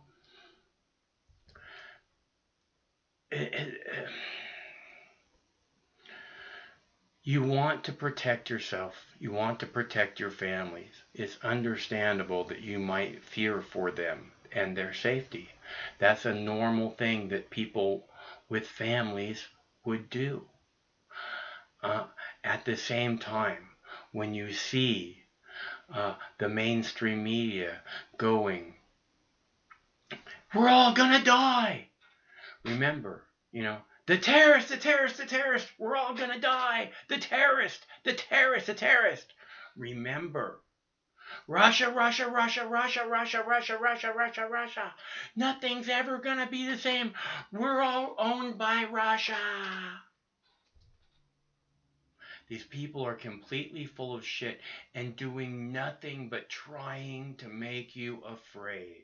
It's all about, and recognize the true enemy, the conspiracy theorists that are trying to sell you something, that are trying to make you afraid, to make you angry, to make you want to buy something. Remember, if it makes you angry, if it makes you scared, if it makes you smug, if it makes you want to go out and buy something immediately, that emotional impulse means there's probably something about that information that makes it very difficult for you to be critical. Now, I pointed this out about Alex Jones and how he's like, buy my boner pills. But it's just as bad on basically any of the news channels. They just sell fear, fear, fear, fear, fear. Even in that clip, you can see, oh, the latest death totals right there in the corner. The latest death totals for the planet and for the United States. Because you need to know the latest death totals every moment of every day. So make you afraid, make you angry, make you want to buy stuff. That is almost the entire purpose of every bit of mainstream media. I'm not just talking about the news. I'm talking about your FBI shows, your Homeland Security, where they explain to you step by step why we have to be able to torture people. If we're not able to torture people, you're gonna die. It's all about fear. It's all about anger. You should be so angry at those people. Look what they're doing. And again, you know, and that's what the masks are about. The mask. I have this Craig sent me this not that one. Craig sent me this story a couple days ago about not that one. Which one was it? That one. About your mask is making you meaner, dumber, and more afraid. Okay? Because you don't want to be wearing a mask, so it makes you angry. You see other people maybe not wearing masks, that makes you more angry. You know, all these things. And this is part of the plan. They know these things. They know it makes you angry. They know it makes you afraid. That's the main purpose, is to remind you never-endingly that you're supposed to be afraid. Every step you take, whether there's anyone around you, you have a mask on, so you know you cannot forget that you have to be afraid and terrified. And when you see someone, you have a mask on, so you know you need to be terrified of that person, because that person could be the death of you. That's why you're wearing a mask in the first place.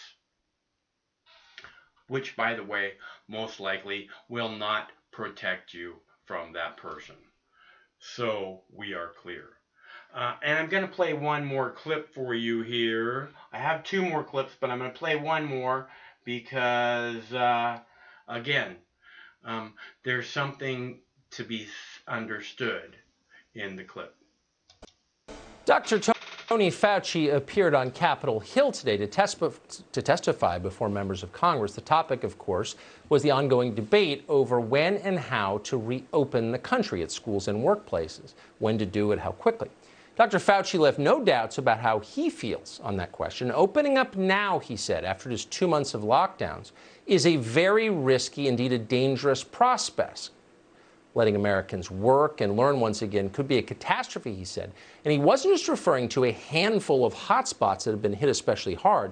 Entire states, Fauci said, likely need to remain closed. What I've expressed then and again is my concern that if some areas, cities, states, or what have you, jump over those various checkpoints and prematurely open up without having the capability of being able to respond effectively and efficiently, my concern is that we will start to see little spikes that might turn into outbreaks. So just to be clear, Fauci was not simply talking about certain workers or even all workers staying at home for the foreseeable future. He implied that schools and colleges will be able to reopen only if there is a cure for this virus or a vaccine. He said that prospect was a bridge too far. In other words, no school until the coronavirus has been cured, stopped. The problem is there is currently no approved vaccine for any of the several coronaviruses out there. We still don't have one for SARS. So that may never happen. Once again, it has never happened. Fauci's recommendation was headline news at almost every media outlet instantly. Fauci cautions about schools, colleges reopening in the fall, said the LA Times. Fauci warned Senate the reopening U.S. too quickly could lead to avoidable suffering and death. And so, predictably on with the hysteria. Fauci says the children must stay home or countless people will die. That's the message. It's time to ask a very simple question. How does he know this exactly? Is Tony Fauci right about the science? Do we have any particular reason to think he is right? Well, right now, there is an awful lot of evidence indicating that America should cautiously reopen. Sweden never shut down at all, and it doesn't appear much worse than the United States on average. Many countries in Europe have reopened schools, and they have not seen a spike in cases. The state of Georgia partially reopened weeks ago to much hysteria and finger-wagging from the press, and yet hospitalizations in the state of Georgia are lower than ever. No one has explained why exactly schools specifically must stay closed. There's a huge cost to that, massive, an entire generation of young people not being educated, because let's not lie to ourselves, they are not. And yet, as of right now, very few people under 18 have been seriously hurt by the coronavirus. So when he was asked about that, Fauci simply said, we don't know that children are, quote, completely immune to the virus. Complete immunity? Since when is that a requirement? Children are not completely immune. Indeed, they're vulnerable to countless diseases, many of which are far more dangerous than this one. The flu, for example, is much more dangerous for young people than the Wuhan coronavirus is. It's not a talking point. It's factually true. Look it up. And yet only this virus is being used to deny young people an education. What is this exactly? Some lawmakers are starting to ask that question because it's so obvious. There is no science on the other side. Senator Rand Paul, who is a physician, by the way, asked Fauci about it during the hearings tonight. The history of this, when we look back, will be of wrong prediction after wrong prediction after wrong prediction, starting with Ferguson in England. So I think we ought to have a little bit of humility in our belief that we know what's best for the economy. And as much as I respect you, Dr. Fauci, I don't think you're the end all. I don't think you're the one person that gets to make a decision. Every sentence to Dr. Fauci must be prefaced with, as much as I respect you. That's required by federal law. But Senator Paul is onto something. A lot of wrong predictions have come out of Washington on the question of the coronavirus, and quite a few of them came directly from Dr. Fauci himself. We're not singling him out or attacking him. We've certainly made a lot of wrong predictions on this show. But we're not in charge of the entire country. So it's worth walking through a few of them just for the sake of the aforementioned humility that Senator Paul was talking about. Today, for example, Fauci spoke about how happy he was to see Americans going about their lives while wearing masks. But some sort of mask-like facial covering, I think for the time being, should be a very regular part of how we prevent the spread of infection. And in fact, the more and more as you go outside, right here and where I'm sitting in Washington, D.C., you can see many people out there with masks on, which gives me some degree of comfort that people are taking this very seriously. Yeah, they're following Fauci's orders, and of course he's pleased by that. He didn't expect to have this much power at the age of 79. The funny thing is, though, it was just 2 months ago that Fauci was in the chorus of high officials lecturing the rest of us that actually wearing a mask was pointless, maybe worse than pointless, and people shouldn't do it. Right now in the United States, people should not be walking around with masks.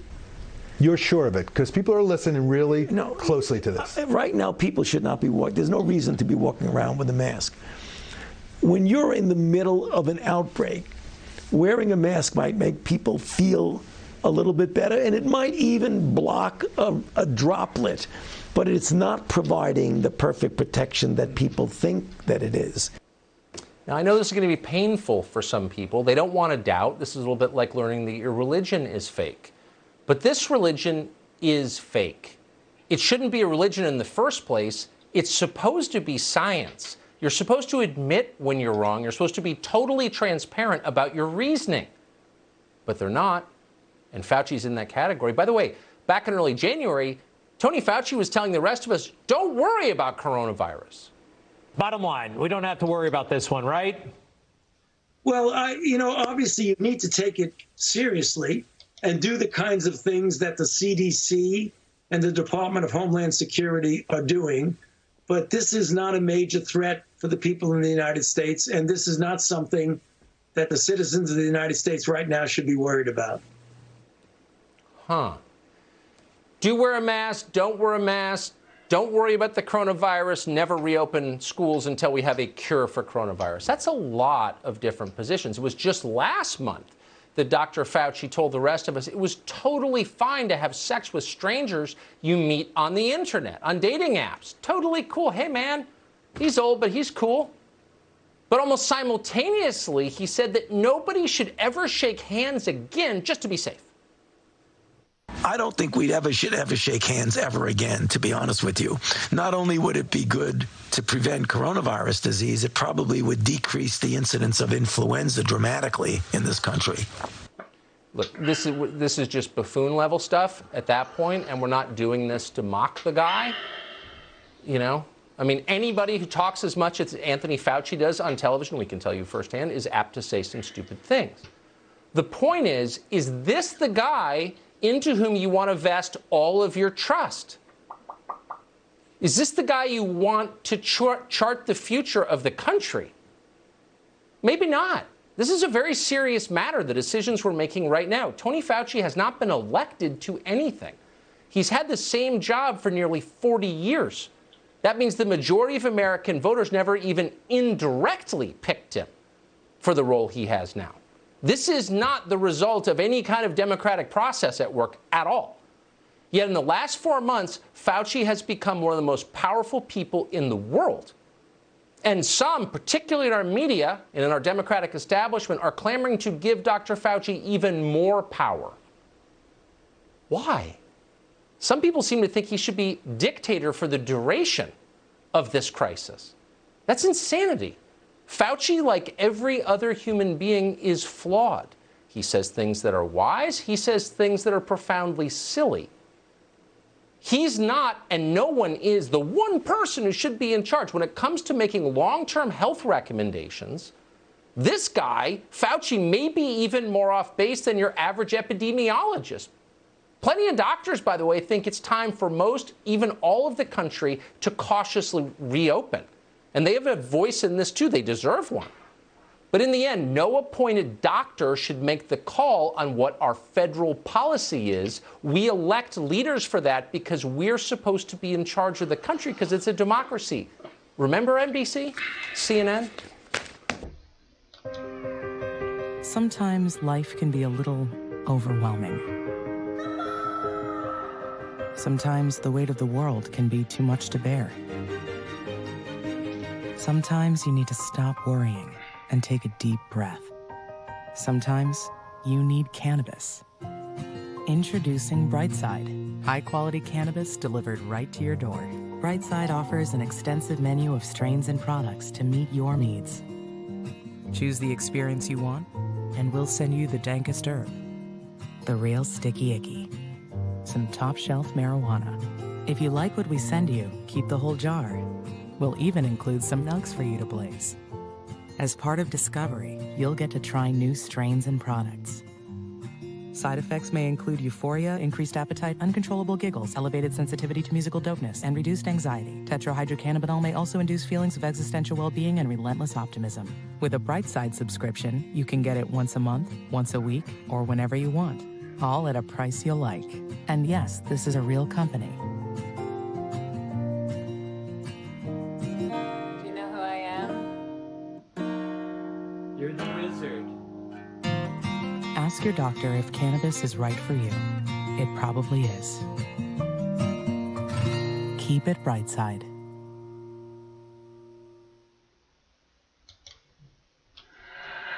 All right. Okay, so the one thing I want to say about Tucker is that I wish he was consistent on his calls for freedom.